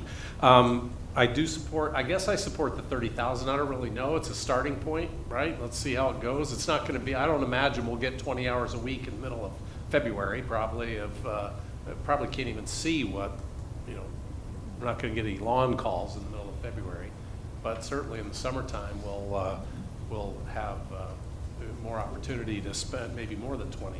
So if 30 is the right number, I guess I had a question about administration of the job. Will that person report to Tim or to Drew or DPW director or assistant city manager director? Has there any thought about that? And can that person, whoever it is, take that on? Do we have a go-getter that's going to just go and know what to do and handle the job with minimum amount of supervision, I would assume? Yeah, it's going to report to the assistant city manager. Assistant city manager? Is 28, 30, I mean, it's $30,000. If we got to pay the person 40 an hour to get the right person, it's going to be fewer hours, so maybe we'll have to. I think that I think you're picking up on a lot of important questions that are kind of reflected in these two different options. You know, when you come down to it at $85 an hour, how much of hours per week is that going to work out to? 7. Is that going to be enough hours to do something meaningful? I'll leave that up to you.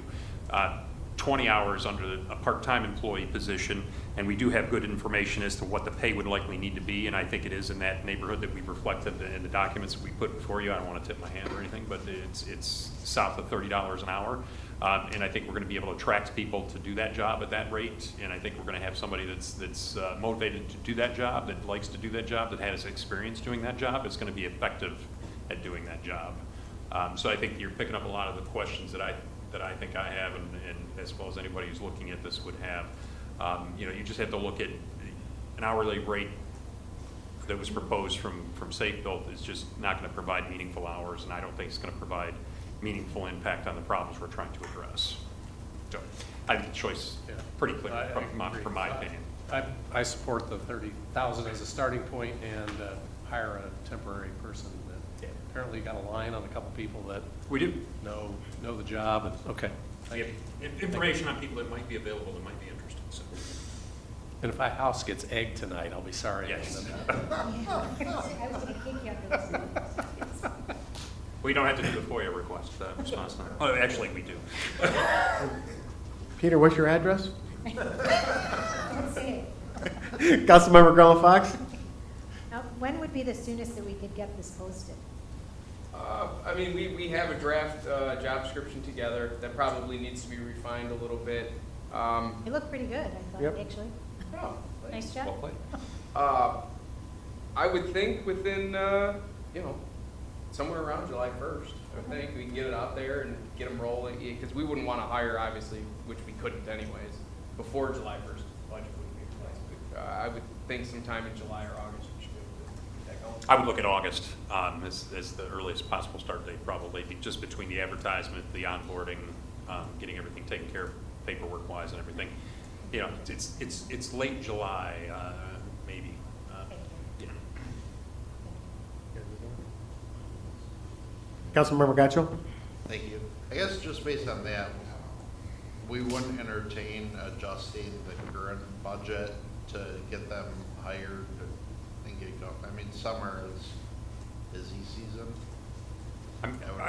We wouldn't be, we're not going to hesitate on proceeding on this front too much longer. We're going to be looking to get it out, as far as I'm concerned, in anticipation of getting it started as early in the fiscal year as possible. That's incorporating that. I mean, you're going to have to put it out there for a couple, 3 weeks posting wise, right? We're in June already. If you put it out for 3 weeks, you're looking at a late June, July, before you're looking at resumes. Then you'd have to have an interview process. You'd have to have an offer process. You'd have to get a start process going. That's why I say it's probably, you know, at least probably into July. But I thought the question was, when would it be posted, and that was early July. Oh, no, I think maybe I was being a little bit less aggressive than Steve on that front. I think we can get it posted within the next 30 days, if that's the direction of council, absolutely. Right. As Tia said, apparently it looks great. Post it tomorrow. I'd be in favor of, if we're looking for direction, I'd be in favor of posting it as soon as possible. I was gathering that, so I was kind of. Councilmember Behrman? Tia's all for it until we steal one of her employees from Novi. Don't reveal the playbook.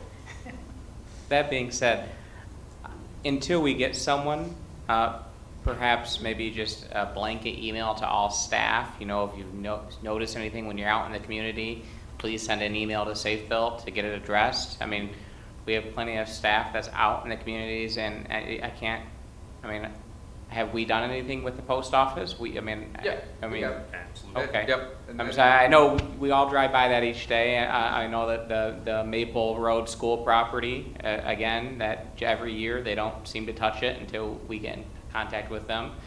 That's probably going on 1.5 feet now of grass. I do want to just say, you can finish your thought, and I do have one sort of. But I just, this is the need, and there's nothing wrong with us enforcing Safe Built to at least comply with the contract we have with them currently. And I would just at least do that until we can get somebody in this position. I do want to, I think I'd be doing a disservice to Safe Built as our contractor to say that they know that there are more complaints and they're not getting addressed as quickly as they would like. I think there's a variety of factors around that, but one of which is, as of right now, they dedicate a building official and a building inspector, and they're dealing with some of the same staffing issues that we do in terms of, hey, if a building inspector, they have 3 on staff, right, that might service Wixom. 1 or 2 of them go out for medical leave, or they quit, or take another job.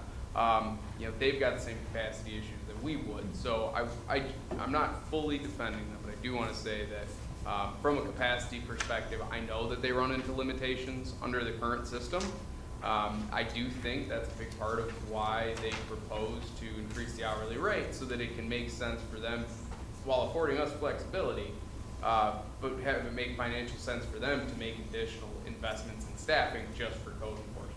I do think it ultimately comes down to the capacity piece. I'm not advocating for that, going down that path for the city, but I do want to at least defend them to some degree to say that I think they run into capacity issues under our current circumstances.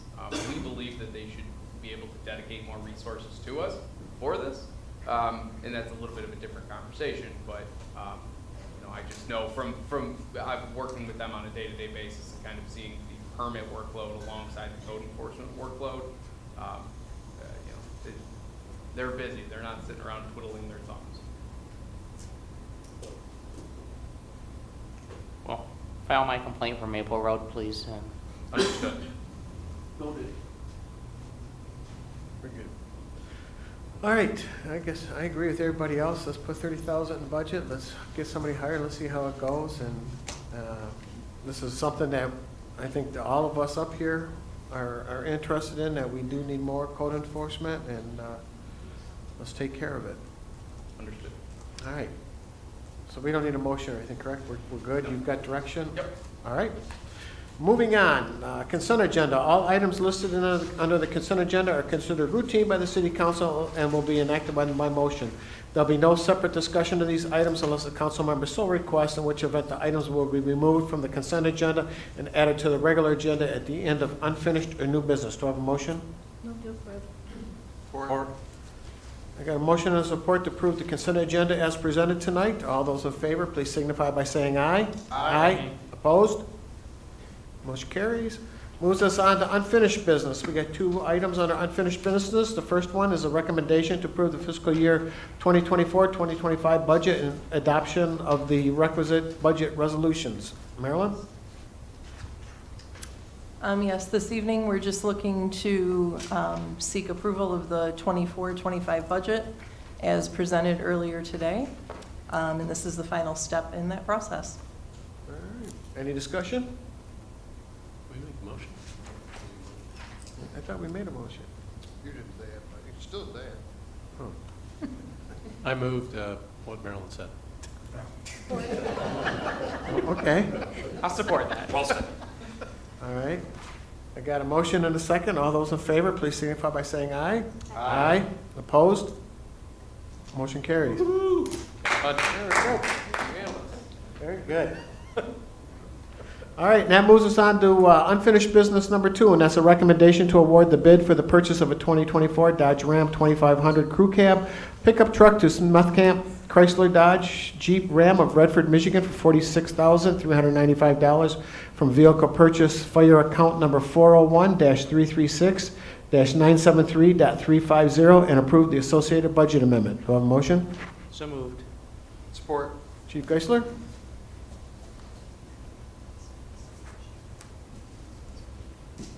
Thank you, Mayor, City Council. As you're aware, direction was given to take this vehicle purchase out for bid.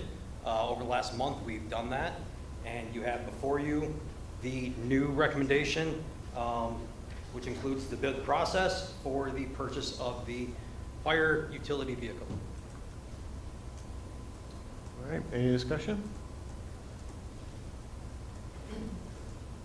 Councilmember Sharp? Chief Geisler, can we get the same truck that you spec'd out a month ago for $4,000 less than what this one's requesting? It would actually be $1,100, $1,150 is the difference in price. Let's see, we had, I'm trying to read my notes here, on April 23rd, we had yeah, you're right, 1,100, but we got a more expensive truck. I mean, the truck itself has more content on it that we're talking about tonight, right? That is correct. I went with what I would recommend for the vehicle.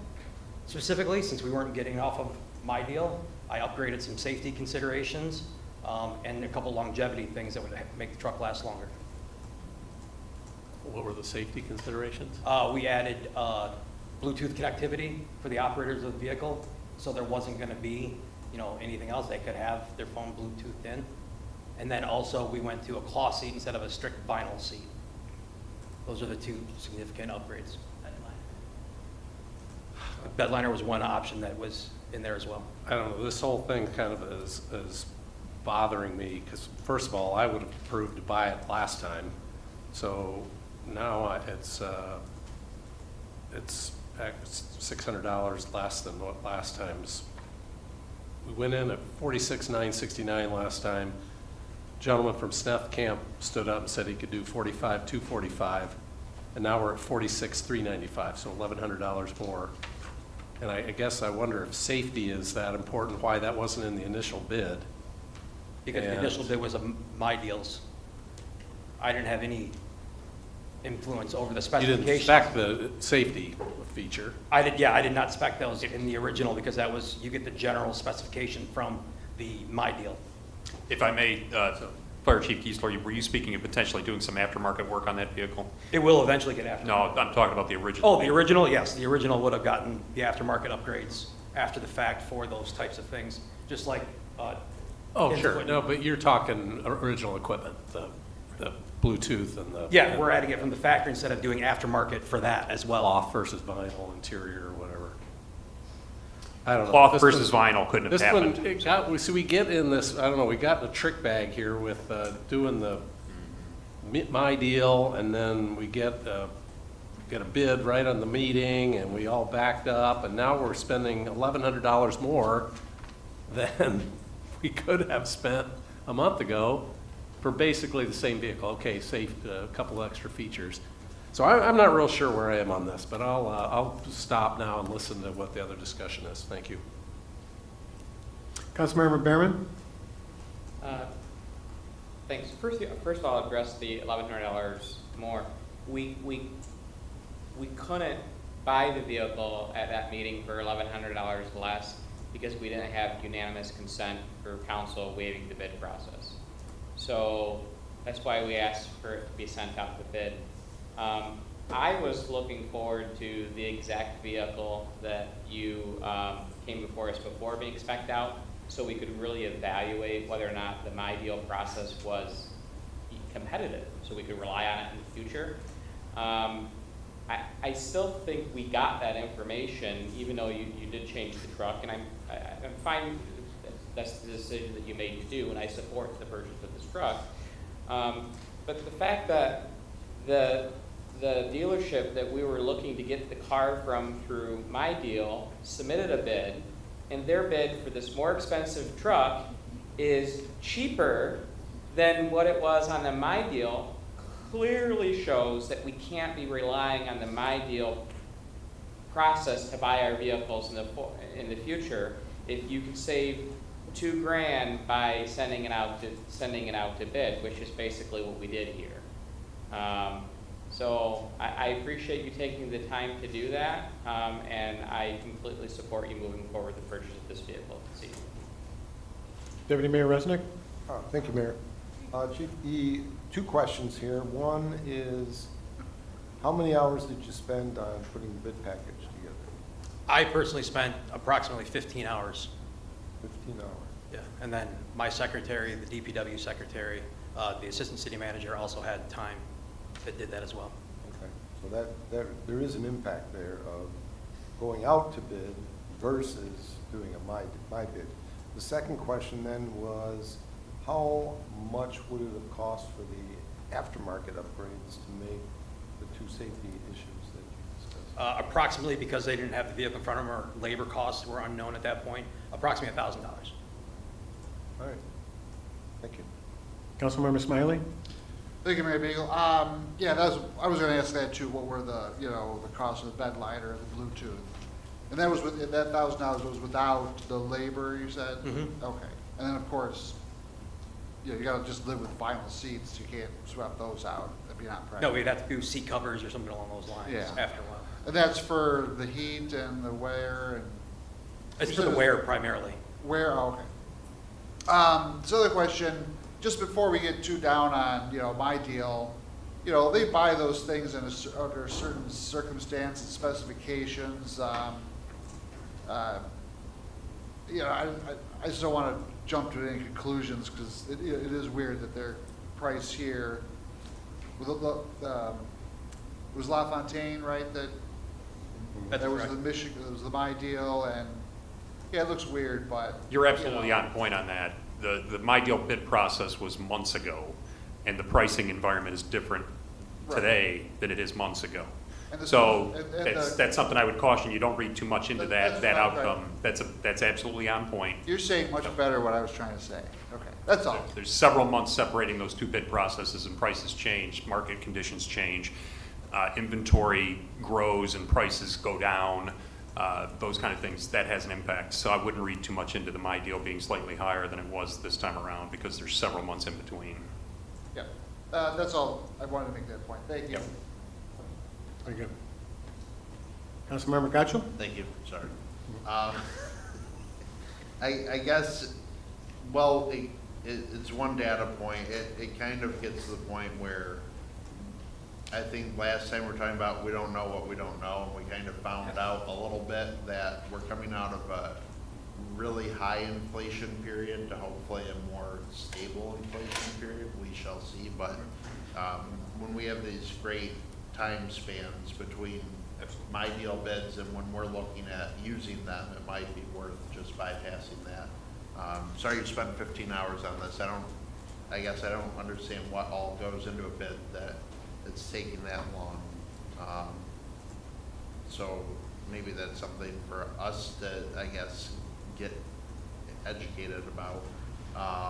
But I think overall, to Councilmember Sharp's point, the goal is to save money, and that we're doing that. We're getting more of what our department needed for less, not as much less, but still less. So I'm in support of this. Very good. With all that being said, it doesn't matter if we do My Deal or we go out for a bid here. We have compromised the way we do business in the city of Wixom right now. Because it doesn't matter if you go out for a bid, if you follow the proper procedures or not. If somebody doesn't want to partake in that system and they just want to show up in our meeting and say, I can do better, we have to now follow those rules and throw everything out the window. You've got 15 hours, plus your secretary's got work, plus the city manager, assistant city manager, plus the ad for the bid. How are we saving money? We're not saving money, okay? I don't think these people would appreciate if somebody came out of the audience tonight and said, I can beat your deal. I can guarantee that, okay?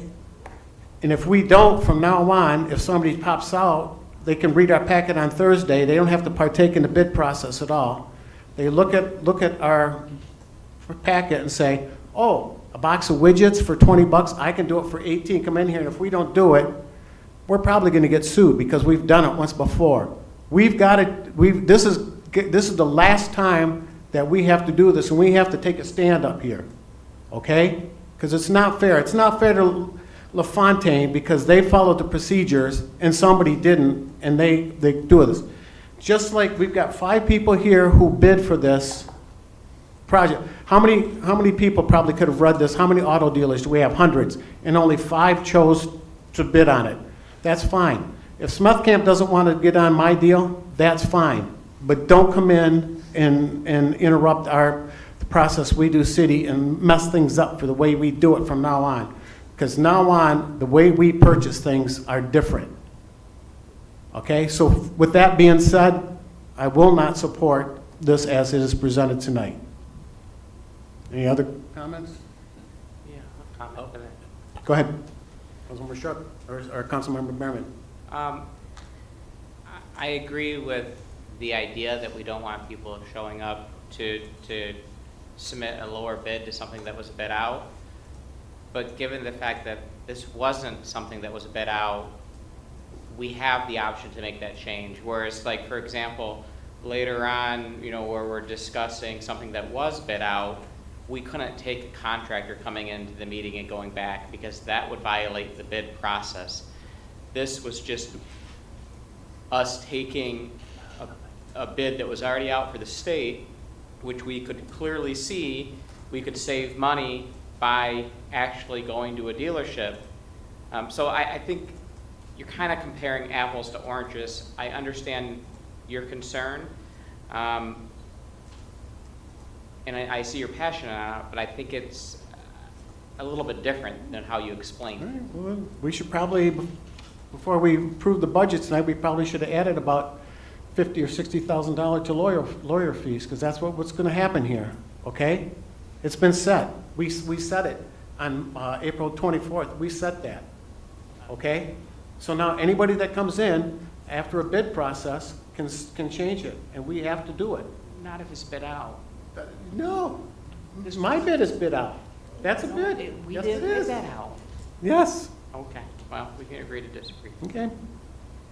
Councilmember Sharp? Thank you, Mayor.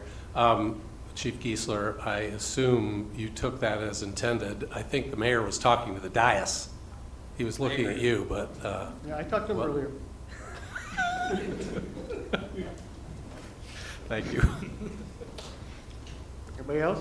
Councilmember Smiley?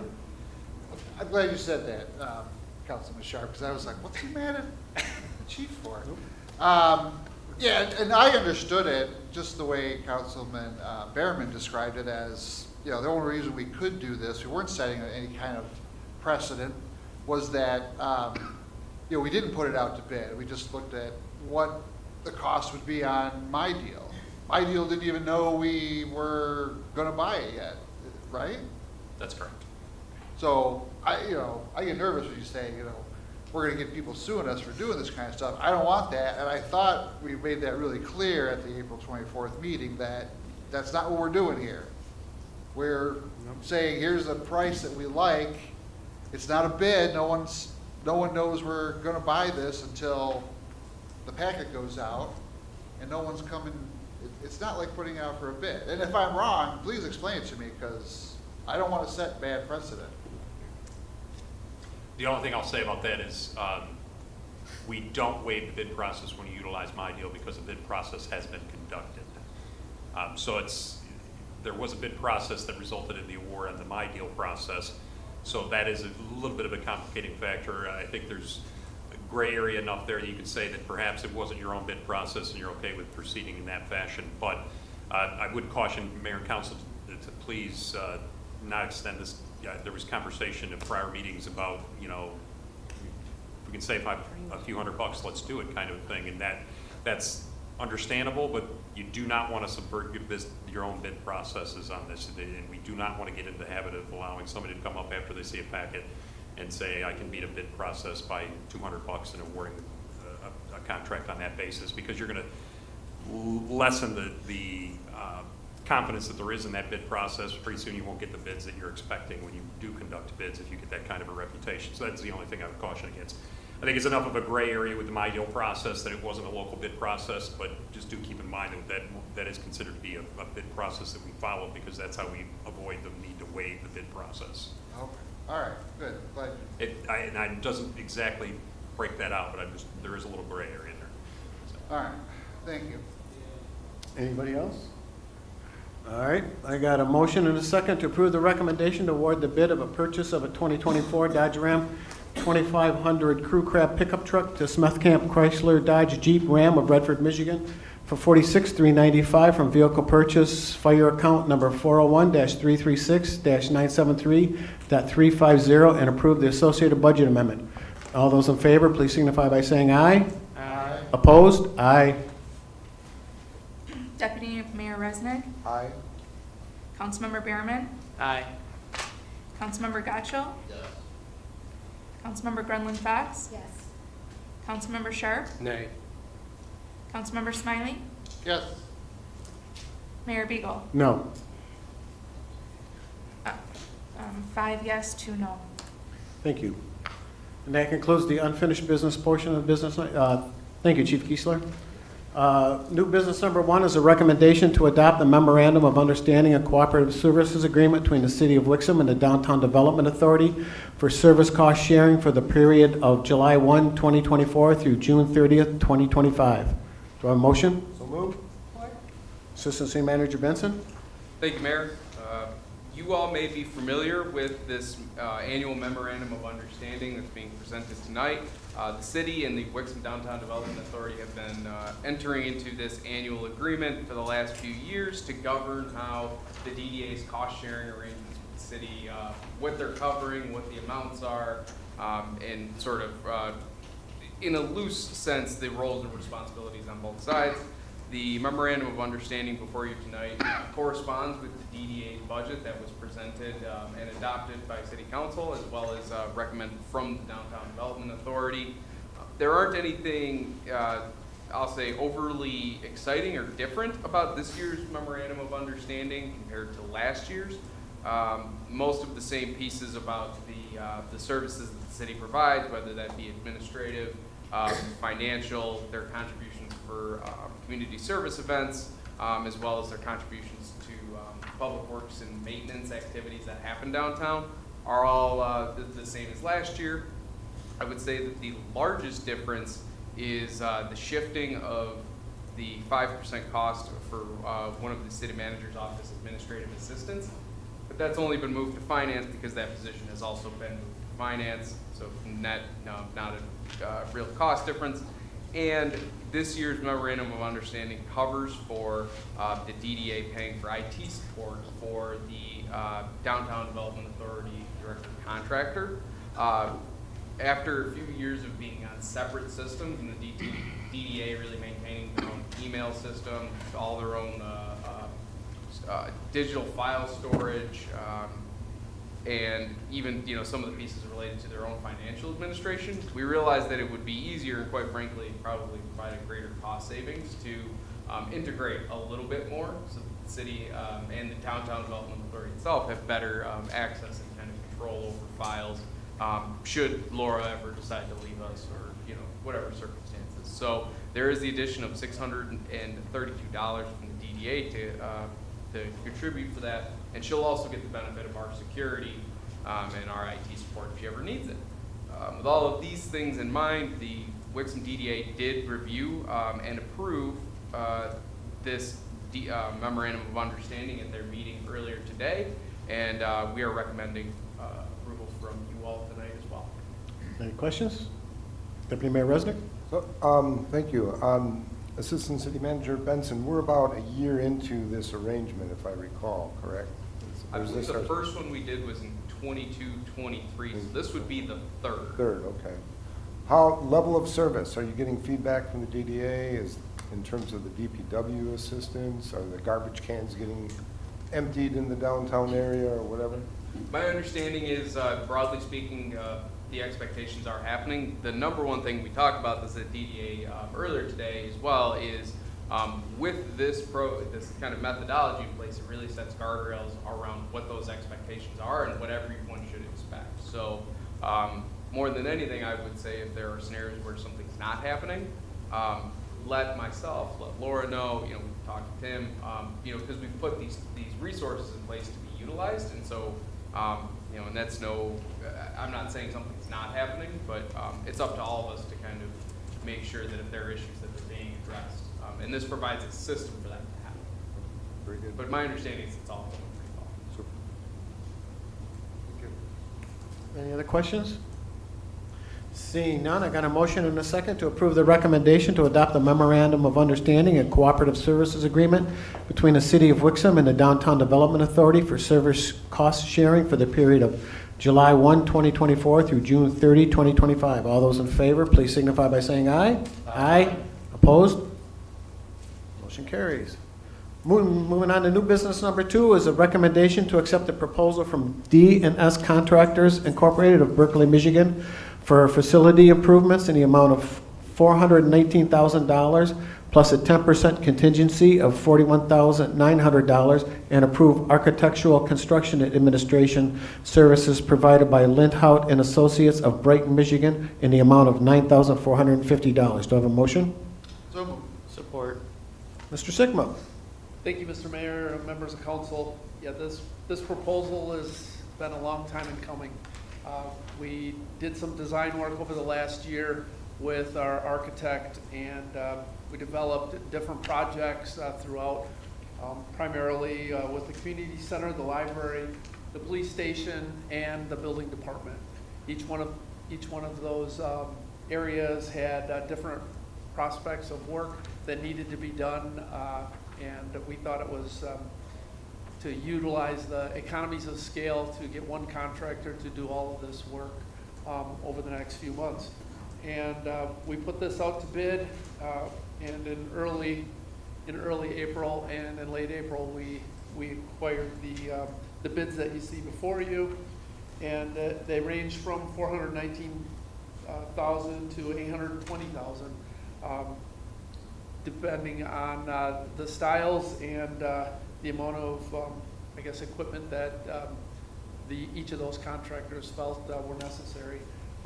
We do recommend D&S Contractors as the low bid, and we feel that they can do this work. We have reached out to their references, and they did check out. In fact, they did some work for the city of Warren that they were very satisfied with. That's one of our primaries, was working in the police station to make sure that they pass the background checks and different things. So it's a reputable company, and we feel that they can do the job. We are going to have a little bit of oversight from Lindhout and Associates, our architect in this work, and he would be able to visit from time to time, and each of the departments will also monitor the progress as it goes through. With that, I'll be able to answer questions. Any questions? Councilmember Gacho? Thank you. Less a question than a statement.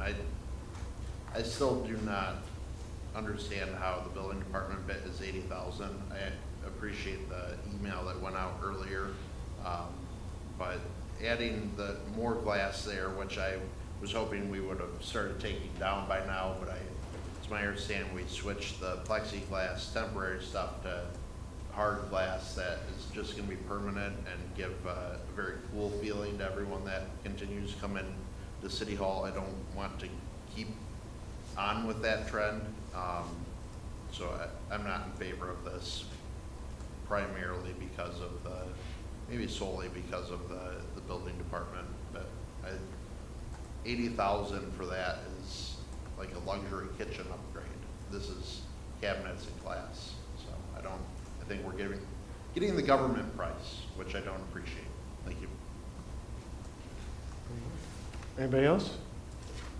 I didn't realize there was an email that went out. Oh, I'm looking at it now. Councilmember Smiley? There's a question down there. Go ahead. Sure. Yeah, I've never been during budget sessions supportive of the work we're talking about doing in the building department. 80,000's it's a lot for what's almost unnecessary in my mind. So I can't support it either. Councilmember Grenlund Fox? I'm not a fan of the glass either, and I'm just wondering what the rationale is for that. Because a lot of places are taking all that down to make it more inviting, but then we're putting it up. So. Yeah, sure. I tried to address that in the email. The idea is that, it provides a uniform look at City Hall. The interaction point between the individual departments would be the same under that scenario. It was done originally in the midst of a public health crisis that had people very much concerned about the interactions with the public. These kind of steps address that. There's potentially security issues as far as that goes as well, that get addressed, that was also addressed in those other departments. So it's really just affording the same kind of situation, work environment for people in the Construction and Development Services Department as in elsewhere. And the comment about, taking it down, my opinion is that would be the wrong move, frankly, from the standpoint of, I don't know when the next public health crisis is going to be, and then I'm going to be putting it back in place if that develops again. So I would not be in favor of that. I don't think staff would be appreciative of that. If it's council's direction not to do the work in the building department or construction development services, that's fine. But that's the rationale for why we were doing the work, to make it consistent, to afford the same protections in that department as in other departments if a situation like that arises again. I think there are many places that have that kind of a situation in place, and I doubt that many of them took them down. I understand the consistency piece, and I appreciate not knowing what's going to happen, but I would be in favor of taking it all down everywhere. I just. And that would be against my recommendation. That would be your prerogative to do that. I understand. Yeah. Just one other piece related to sort of the rationale behind this. And if needed, I actually have the ability, I could pull up rendering what this would look like if you guys would like.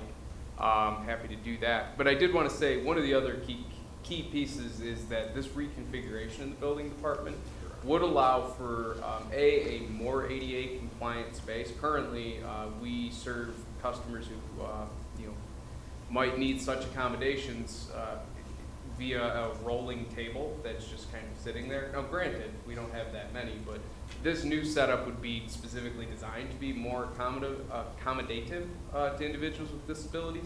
It would also provide just a significantly larger, kind of more functional interaction space. The building department interacts with the public.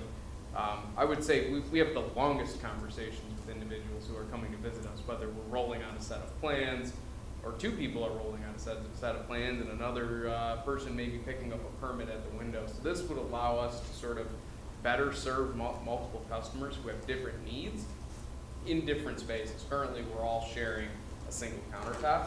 I'm not going to say that happens constantly all day, every day, but I would say at least once or twice a day there are multiple interactions going on at the same counter that's also a foot away from an individual's cubicle where there is nothing stopping an individual from just coming around. So the internal security pieces, the consistency pieces are part of it, but our intention was to create a space that was kind of more functional while being more consistent, without having to tear apart everything. I mean, I don't disagree with you.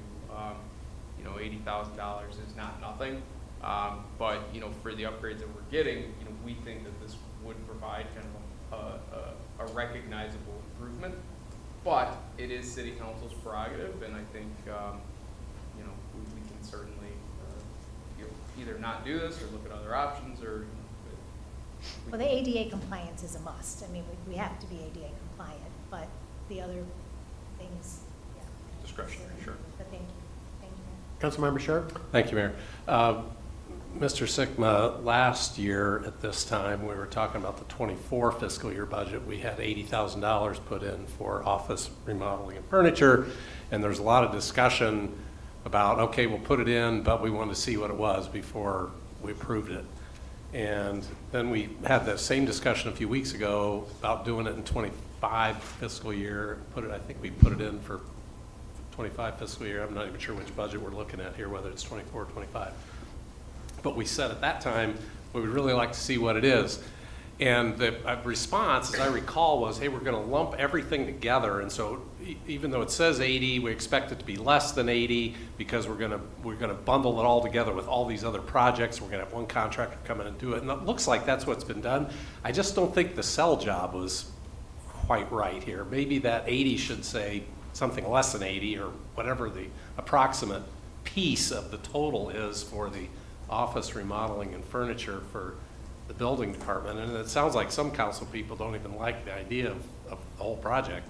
But my question, I guess, is if we pull the 80 out tonight, I assume the whole package has got to be rebid, wouldn't it? Or you Well, gonna- we definitely have to work with the contractor to re-itemize it, and you're right, it may not be 80,000 deduct, there's mobilization charges and different things that are factored in. Yeah, that don't necessarily make the rest of the Yeah, it's not going to go project down feel- 80,000, it's going to go down whatever piece of that Correct. this actually costs. Correct. And, And yeah, we I didn't mean, itemize this, you're right.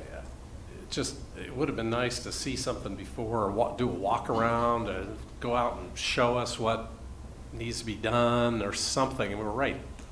It's right here, right? Just outside the door. I don't know. Yeah, we'd have to look at whether we could adjust the pricing down, and I wouldn't advocate just going to the successful bidder at that point either. I think you'd have to do at least a couple to see what kind of an impact it had. But there is quite a difference between the first and the second bidder, but I still might consider talking to a couple of them to at least find out what the impact would be if we pulled that. We'd have to evaluate whether we could, proceed with it or not, or if we'd rebid it. We've been delayed for quite a while in this project, so I mean, if it gets delayed again, it's not going to be the end of the world. So we could rebid it if necessary, but hopefully we wouldn't have to.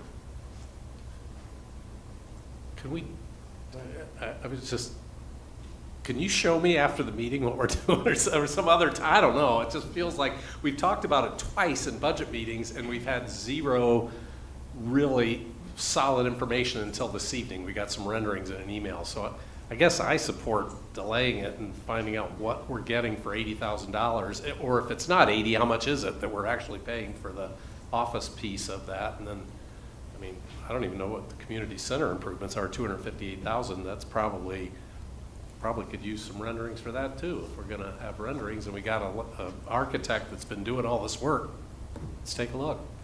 Anyway, thank you. Councilmember Behrman? Thank you.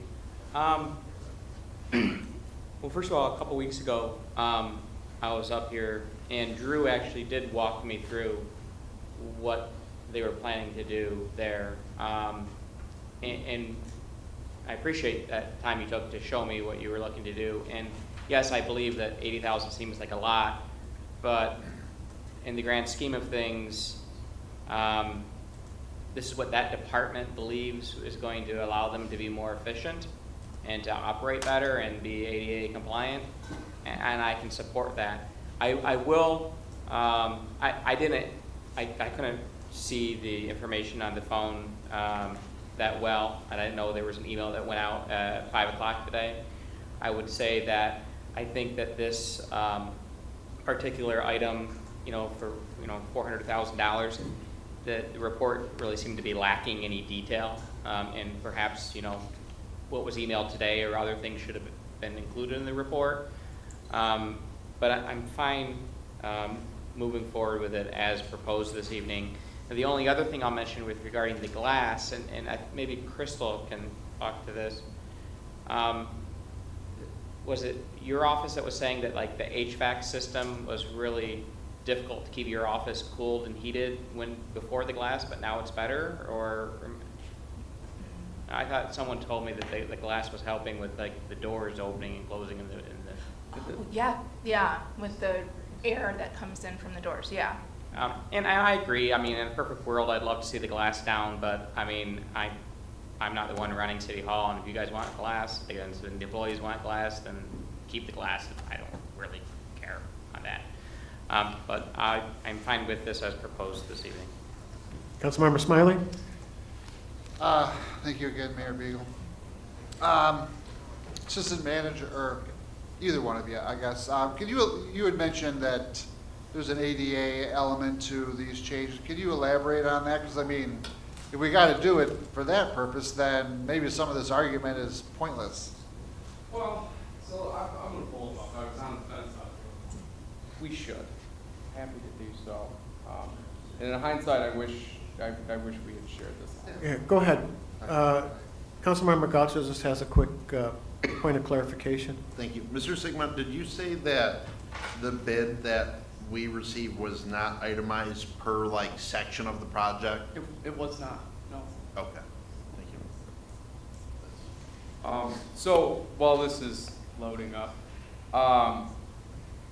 so right now we have the ability, I think, well, according to our building official, who's not issuing us a permit, we have the ability to provide service to folks who, might be in a wheelchair or require such accommodation. It's not very convenient or practical. So what we would have to do today is we're at a counter of, waist height, and then reaching over that to then a table that is at the appropriate height. I don't know the exact height of that. So the difference in this scenario is now we would have this whole section of countertop is at ADA height. These sections are higher, so this offers us a little bit more storage than we already had, more counter space, as well as a larger area that is lower, but is really functional for sort of more purposes.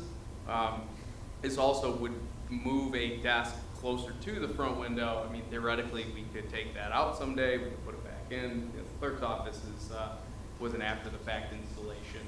So it provides us more flexibility where currently we can't interact with that window at all. It's a permanent, I believe, glass window. So, so in replacing that is part of the cost of this project.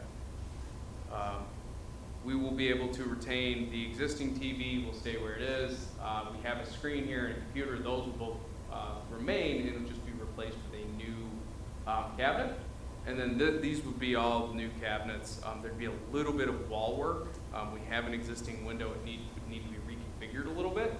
And other than that, the door stays in the same place. This window stays in the same place. This wall exists. This wall exists.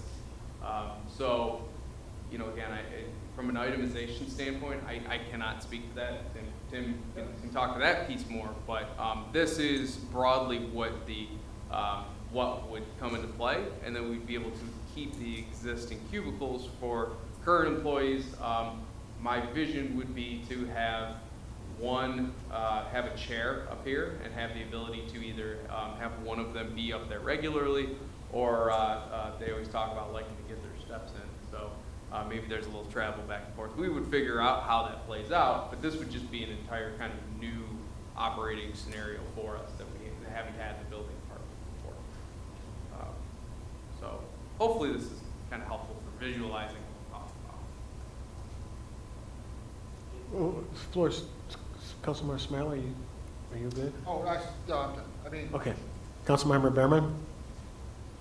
And you also indicated that you had issues before where people were just walking back, where this will prevent that. Correct. You would have a little door so people wouldn't just walk back like they do now. Yes. Okay. Yeah, currently this is an island and they just walk around it.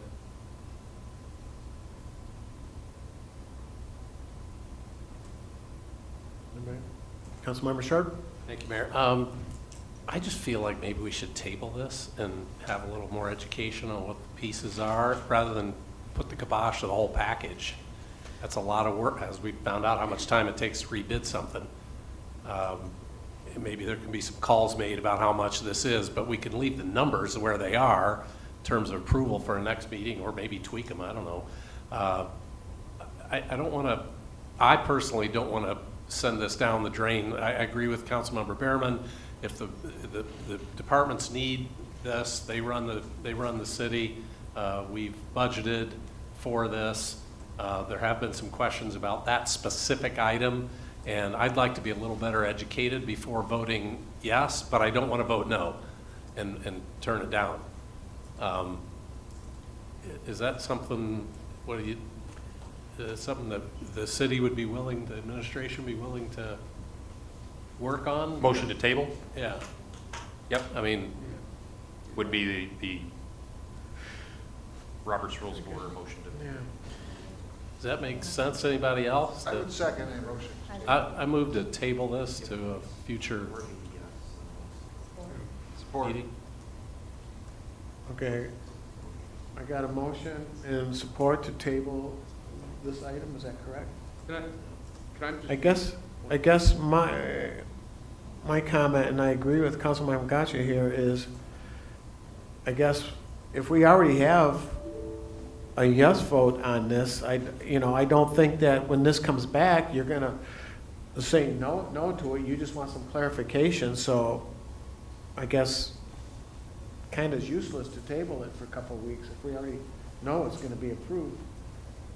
Point of order, a motion to table is not debatable, you have to call a vote. Okay. I got a motion and a support to table this item. All those in favor, please signify by saying aye. Aye. Opposed? No. No. Councilmember Behrman, No. Councilmember Gotchall, No. Councilmember Grenlund Fox, Yes. Councilmember Sharp, Yes. Councilmember Smiley, Yes. Mayor Beagle, No. Deputy Mayor Resnick. Nay? 3 yes, 4 no. All right. Councilmember Gotcha? Oh, Gotchall, did I say you? Right? Yeah. Oh, I did, okay, I was right then. Yes, you did, and I voted no. Okay, yes. All right. I thought it was- You've tried to leave me off other stuff in the past, so. It's never intentional. I guess what I had mentioned to the mayor is if we're just looking for clarification, or if the majority of this council is gonna vote yes, then it's a waste of time to vote to table. So I know I'm against this and we can't vote without voting, but it's, the glass pit is separate from that. There's more projects. It does strike me as odd that something this large wasn't itemized. I know when we've done road stuff recently, we've had that itemized per quantity of stuff. And I think that allows us to keep a better eye on things. So it's a little odd that we just said, hey, a full bundle, 400,000. So typically, we'd also have an engineer involved. Yeah. We do not have an engineer involved in this one. We have an architect. Yeah. And that's how we bid it. And we're bidding it based on the architectural drawings only. Yeah. And that was another area to save costs. And we feel that we have enough direction with the architectural drawings to do these projects. And Yeah, I'm otherwise just we would have. saying with the drawing, I mean, we don't need an engineer for them to say, hey, because we're all working off of, this is 80,000, and to Councilmember Sharp's point, Yep. we just don't know. This could be 30,000, and then I'm gonna have less heartache. I mean, I'm still gonna be upset that there's glass, but for 80,000, I look at it and say, you're out of your mind, and I'm a no. And So- that's where it might be helpful, but if I'm, again, in the minority, if we have 4 up here that are down with this, then why spend 2 or 3 weeks pushing it off, so. Understood. I just wanted to make one more kind of little clarification about how this ultimately gets paid for. We can certainly go back to the contractor and get additional information to try to break out how much this specific portion would be. Or alternatively, if you all were to say, no, we just don't want to do that portion, because regardless of cost, we can also just have them pull that off and see what that difference is. One thing I would point out, Tim, you can speak to this better than I can, but the way, using your scenario, let's say that if the contract breaks out and says, okay, this portion's 30,000, the entire scope of work is still the same. It's still 419,000 to do all of the projects you want. What we would likely do in that scenario, assuming you all were in favor of doing this portion of the project at that 30,000 number, we probably have to request a budget amendment to move that 50,000 to a different line item, because it's all under capital, to accomplish the same scope of work. Do you get what I mean? We can better identify what this specific piece costs. There's no issue doing that. I'm just saying we might run into a scenario where the total bucket of work, assuming you want to do it all, still costs the same.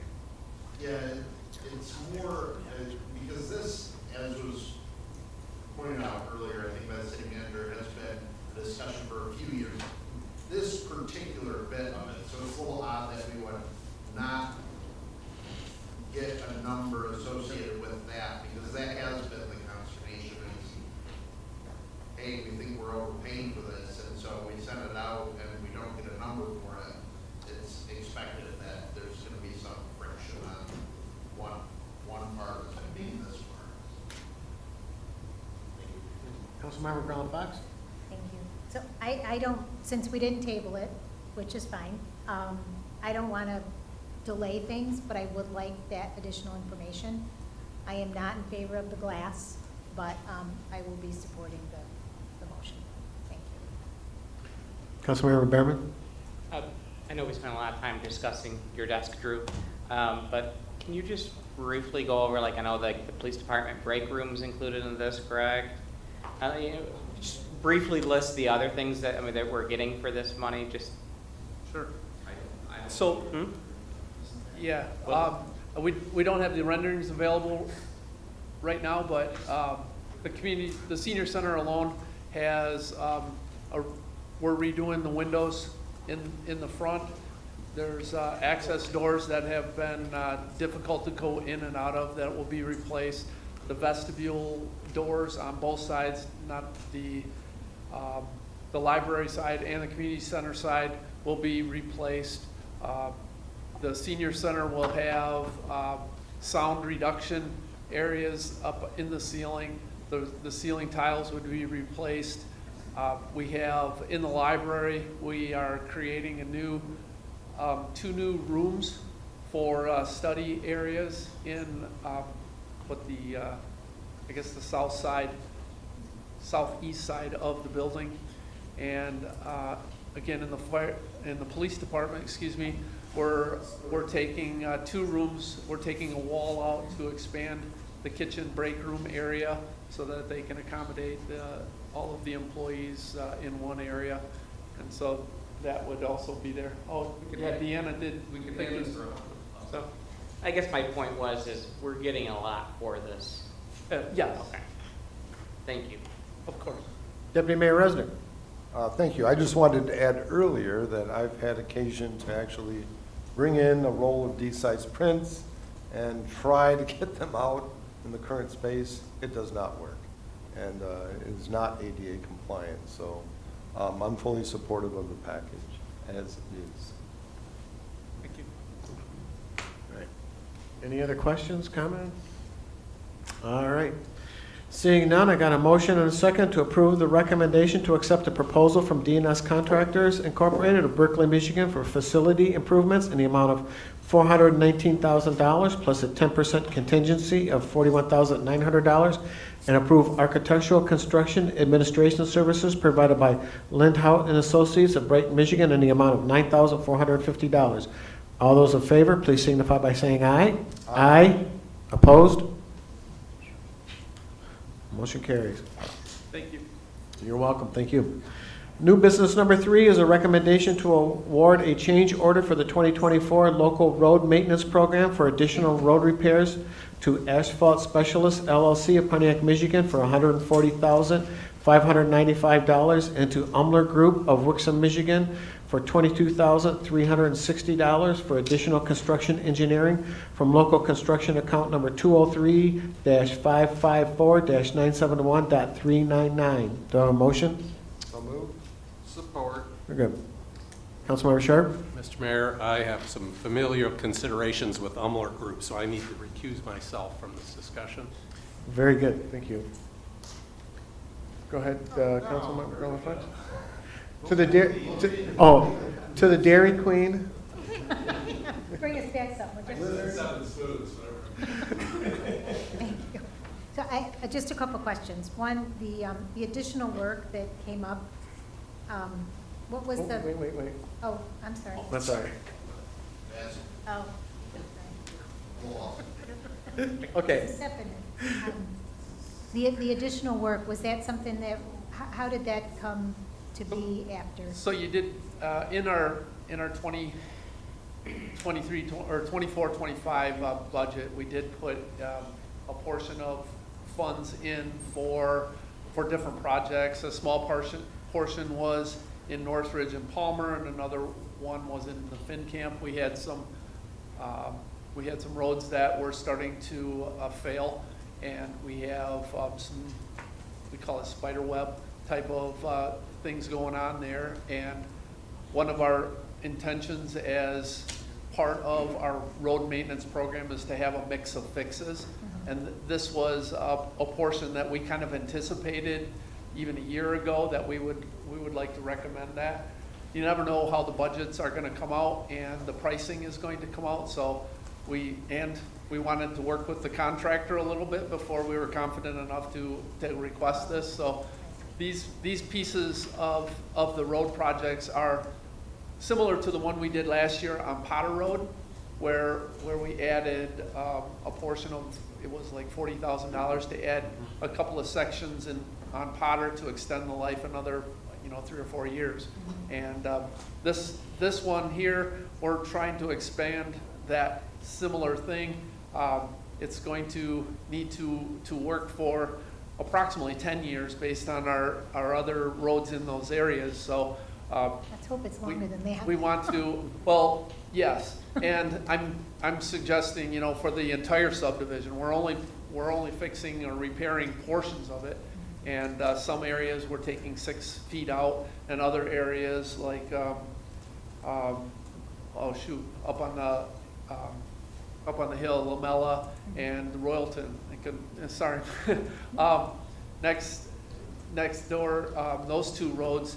We're having trouble with plowing there, and and it's because of the pavement that's there. So we're replacing a larger portion there than other places, but they're pieces, and we got the pricing.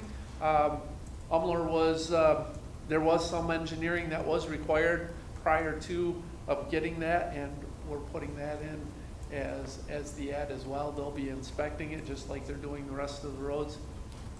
So it's not that someone just noticed it, you wanted to see how this Yep. work progressed? Yep, and yeah, it was already in the budget for those, those numbers. We kind of estimated how much we were gonna hopefully use, and we're in it, so Okay. it's worked. And then my second part of the question, it looks like it's going well, it looks nice, they're moving along. Where it stops, where Commerce Township begins? Yep. Was there coordination to? There was coordination, and they have different contractors that are working for Oakland County Road Commission that are going to be maintaining that piece of road. The Road Commission has told us that they're going to do it yet this year. So once the road is done? Once the on road is done, Fourth, they'll do then they're that gonna work. come in and, oh my God. And as a maintenance item, not a replacement like we're doing now, so. Okay. It should only take, we're estimating that portion to just be a couple weeks. Wouldn't it have made more sense if they would have just tacked on to our bid and done it all at the same time?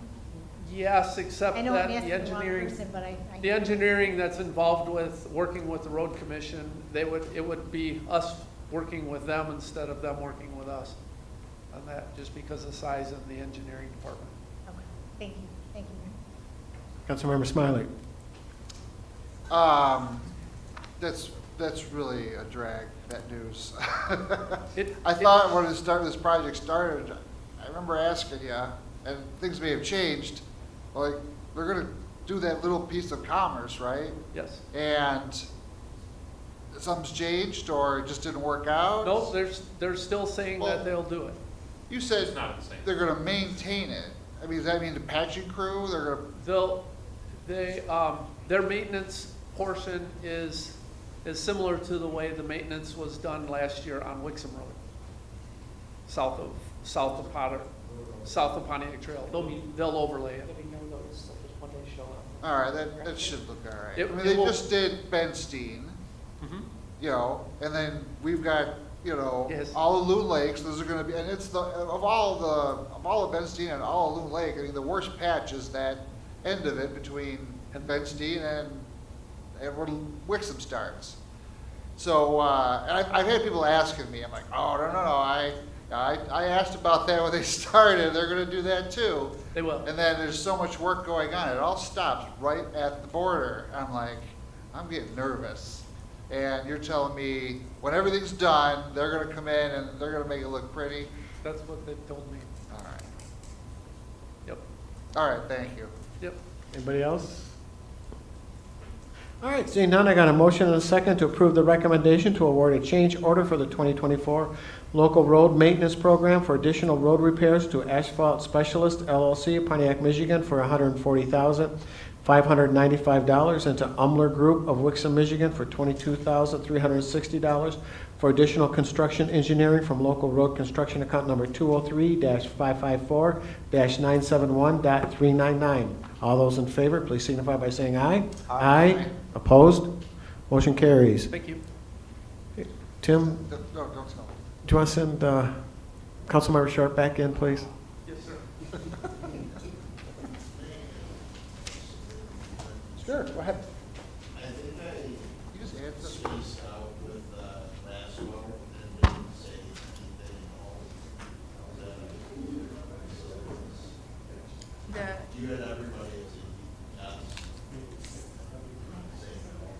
It surprised me that you said yes. I I wasn't going to say anything. No, I wasn't. Taking a little bit. Yep. I thought maybe you changed your thought we mind changed after the your mind. presentation, so I was like, cool. I changed my mind. I thought you just did the same thing. All right, that concludes the new business portion of our meeting tonight. And it moves us to the call to the public. It's the second call to the public. I'll read the rules again, since it's been a while since I read them. The public shall address the council during the call to the public, which shall be included on the agenda immediately after correspondence and immediately again after new business. The first call to the public immediately after correspondence shall be limited to agenda items only. A person shall not address the council in excess of 5 minutes unless the time is extended by a majority vote of the council present. Persons wishing to address the council shall identify themselves and their place of residence and shall state their reasoning for addressing the council. And all comments by the public shall be made directly to the council. Commissioner. Good evening, everybody. Good evening. Commissioner Rahman from Novi, Michigan. Thank you. Really no feedback from the county, just feedback on what I heard tonight. I think a lot of good discussion. I guess I'll address it one by one. So in terms of the logo, I think it's, just one person's opinion. Obviously, there's many here at the table, and I appreciate all you're doing. I will tell you that, representing multiple CVTs, cities, villages, townships, Wixom is actually the only one taking this forward step. So I really applaud you for even looking into this. I think it's great, regardless of your perspective on what you feel of the logo. The fact that you're even taking this step is huge. Novi is actually, this has been a sore spot for me personally with Novi for several years, and we've been working to try to upgrade this in Novi. There's parts of Novi that still have a logo that's 50 years old, and it's hidden behind trees, you can't even see it. So I really appreciate that you're making this effort. Again, my perspective is it's really what you do with the logo more than anything else. I think it's a beautiful logo. I appreciate the time you've invested in it. There's so many cool things that we could do with it. I know Commerce Township, for instance, over M5 has a huge bridge. I know we don't have any of those kind of things in Wixom, but it'll be really cool to see some of the fun stuff we can do with this logo, regardless of what you decide and what your final design is, red and blue aside, those type of things. The second thing that I just want to comment on quickly too, Mayor Beagle, I really appreciate your comments about setting precedent. At least in Oakland County, this has come up many times, not this particular issue, but for us, it's really about setting precedent because anything and everything you do sort of sets the tone for everything moving forward. So again, as just an outsider looking in, it was something else that I support, Mayor Beagle on what you're saying. It is a slippery slope, once you start to make exceptions, because exceptions usually will stand out, and that's what people sort of focus in on. So I think that's something that's really important. And then the last thing I just wanted to do is a quick shout out to Mr. Sikma. Thank you for the great work you guys did with the Road Commission as far as Napier Road. It opened today. So many of my fellow residents are very, very excited that that's finally done and they can access that road and that subdivision again. So you guys did a really great job, so we appreciate it. I just want to give you a quick shout out. So that's it for me for tonight, just my few comments. So thank you. Thanks. Anybody else for the second call to the public? With that, I'll close the second call to the public and move on to city manager comments. City Manager Brown. Thank you, Your Honor. Other than the work anniversaries, which range from 12 years down to 4 years for this upcoming month in June, I wanted to mention there was a nice email complimenting Tim Sikma on helping somebody out with some questions they had regarding some details about a property in Wixom. And it was very, very appreciative of Tim's efforts. I wanted to make sure I shared that with council and put that in front of you because it was a glowing email and I thought it was worth mentioning. So those are the only two things that I had in the city manager's update for today, sir, other than the usual list of dates to remember. Very good. Assistant City Manager Benson, anything? I do. First thing, I wanted to give a specific shout out to Mayor Beagle as well as building official Ken Pike and Mateo Passalacqua with Carlisle Wortman Associates for joining me as I wrangled us to do a presentation to the fourth grade students at Loon Lake Elementary School last week. We had been requested by a resident who's a teacher there to come present to the students as they were building tiny houses with popsicle sticks and whatnot. And they invited us to speak about what the process of building a house, working with local governments looks like. From all accounts, very well received, and I just wanted to shout out Ken and Mateo specifically because that's not necessarily in their core scope of duties, but they were enthusiastic and helped put it together, put together examples, and heading out and doing that. So, and thank you, Mayor, for joining us. Everyone appreciated having you as well. The second thing is employee and staff appreciation picnic at the first concerts next Thursday, correct?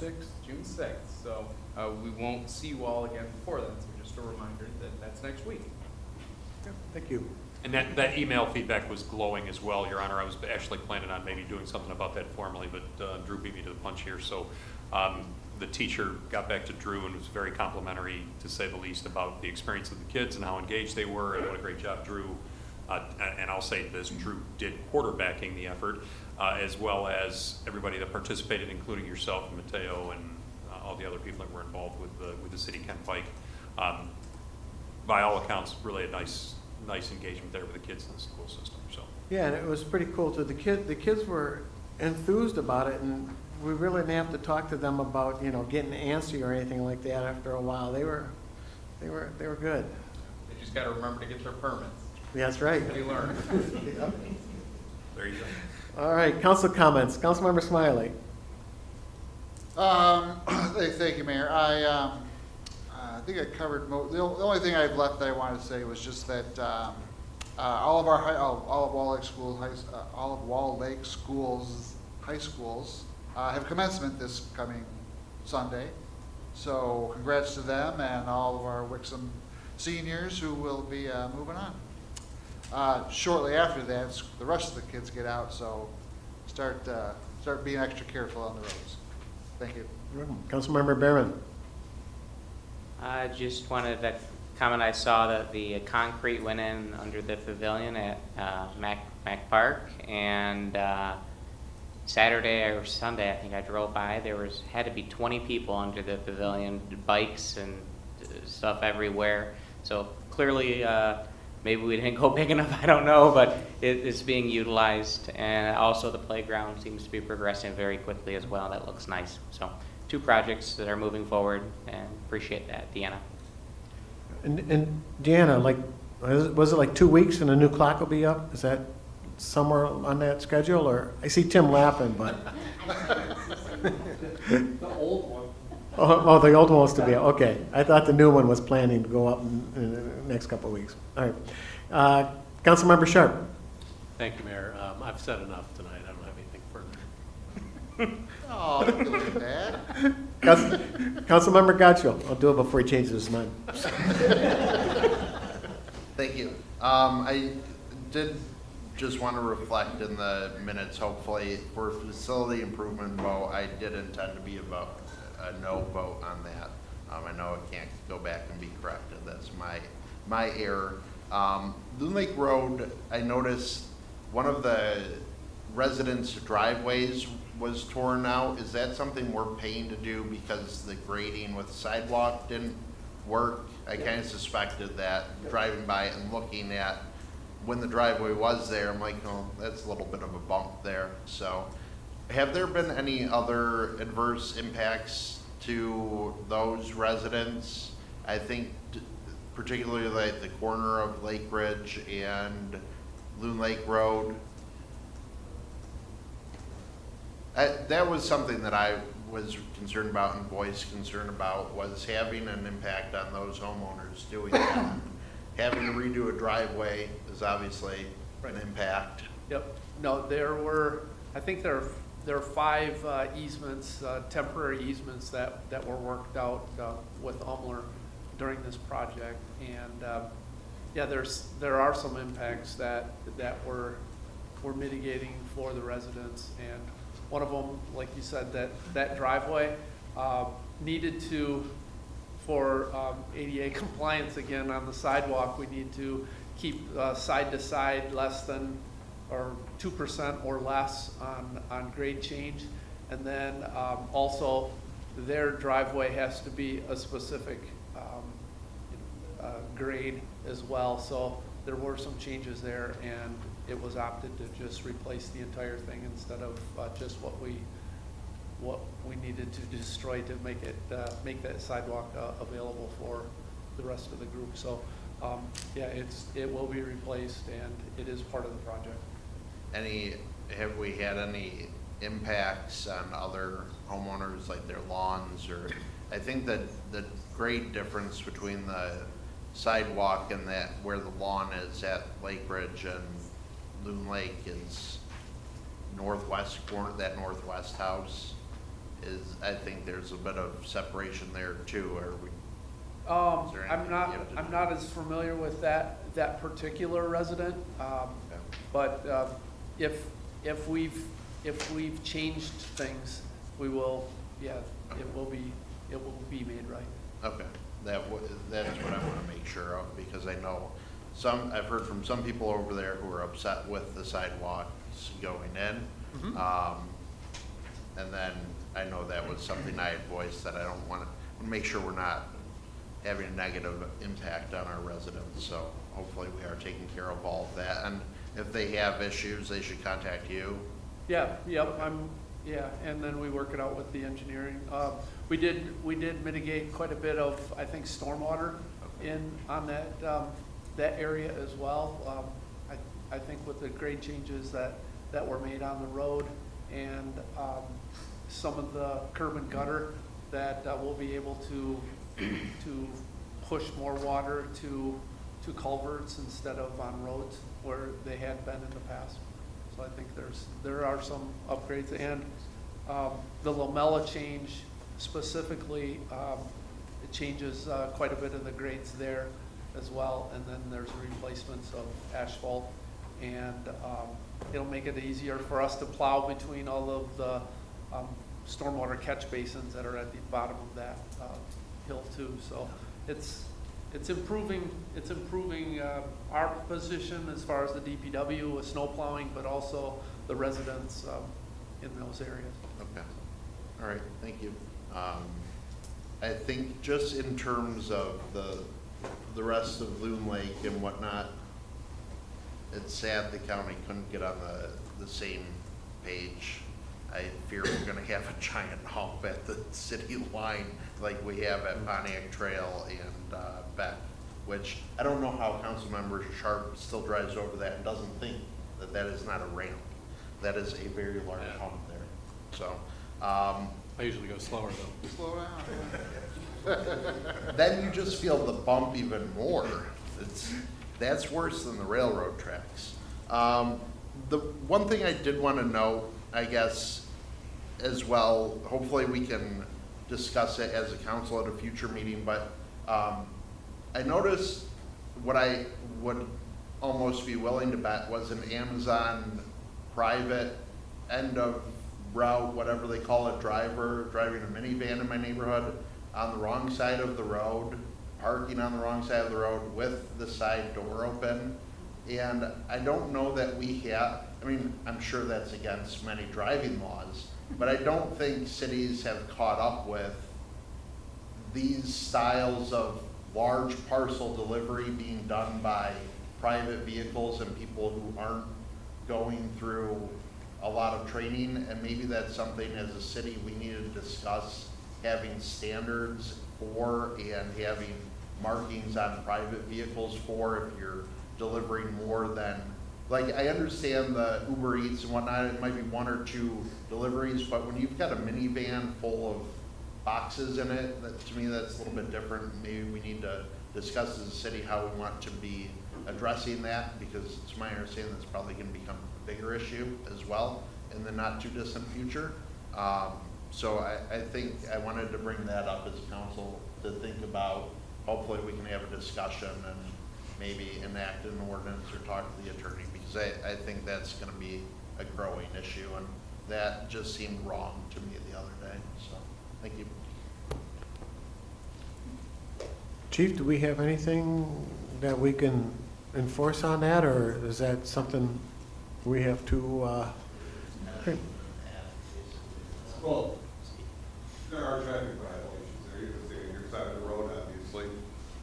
Door open, I'm not sure, I'd have to look into on that, but you're still talking about basic safety driving through a subdivision, so yes, the problem is we've got to see it. Yep. So we have to be there, so to tell Councilman to call, by the time we get there, it's probably done, he's a delivery guy. But I still want to know about him so that we can have our guys get into the subs, and if they see him, we can address the behavior as much as we can. Okay. I can put it out to our officers to keep attention to them. They're trying to get into the subs as much as they can now. Yep, I see them coming through my subdivision, so.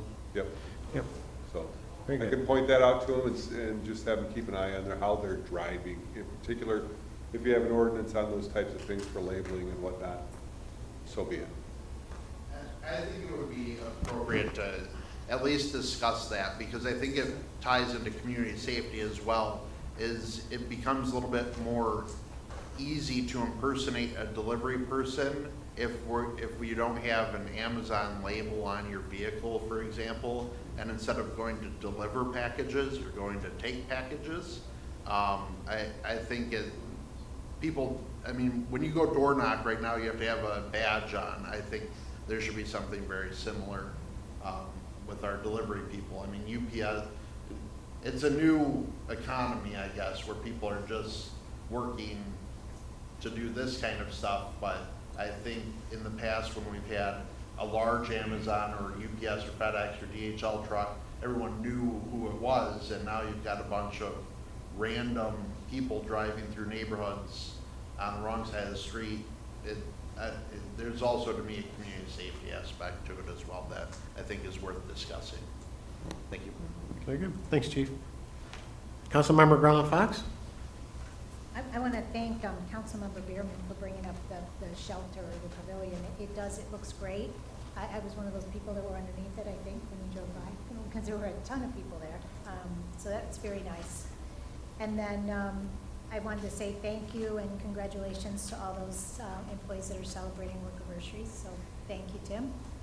And then lastly, the thank you note that Jody sent out. I'm so glad she did that, because it was nice to see.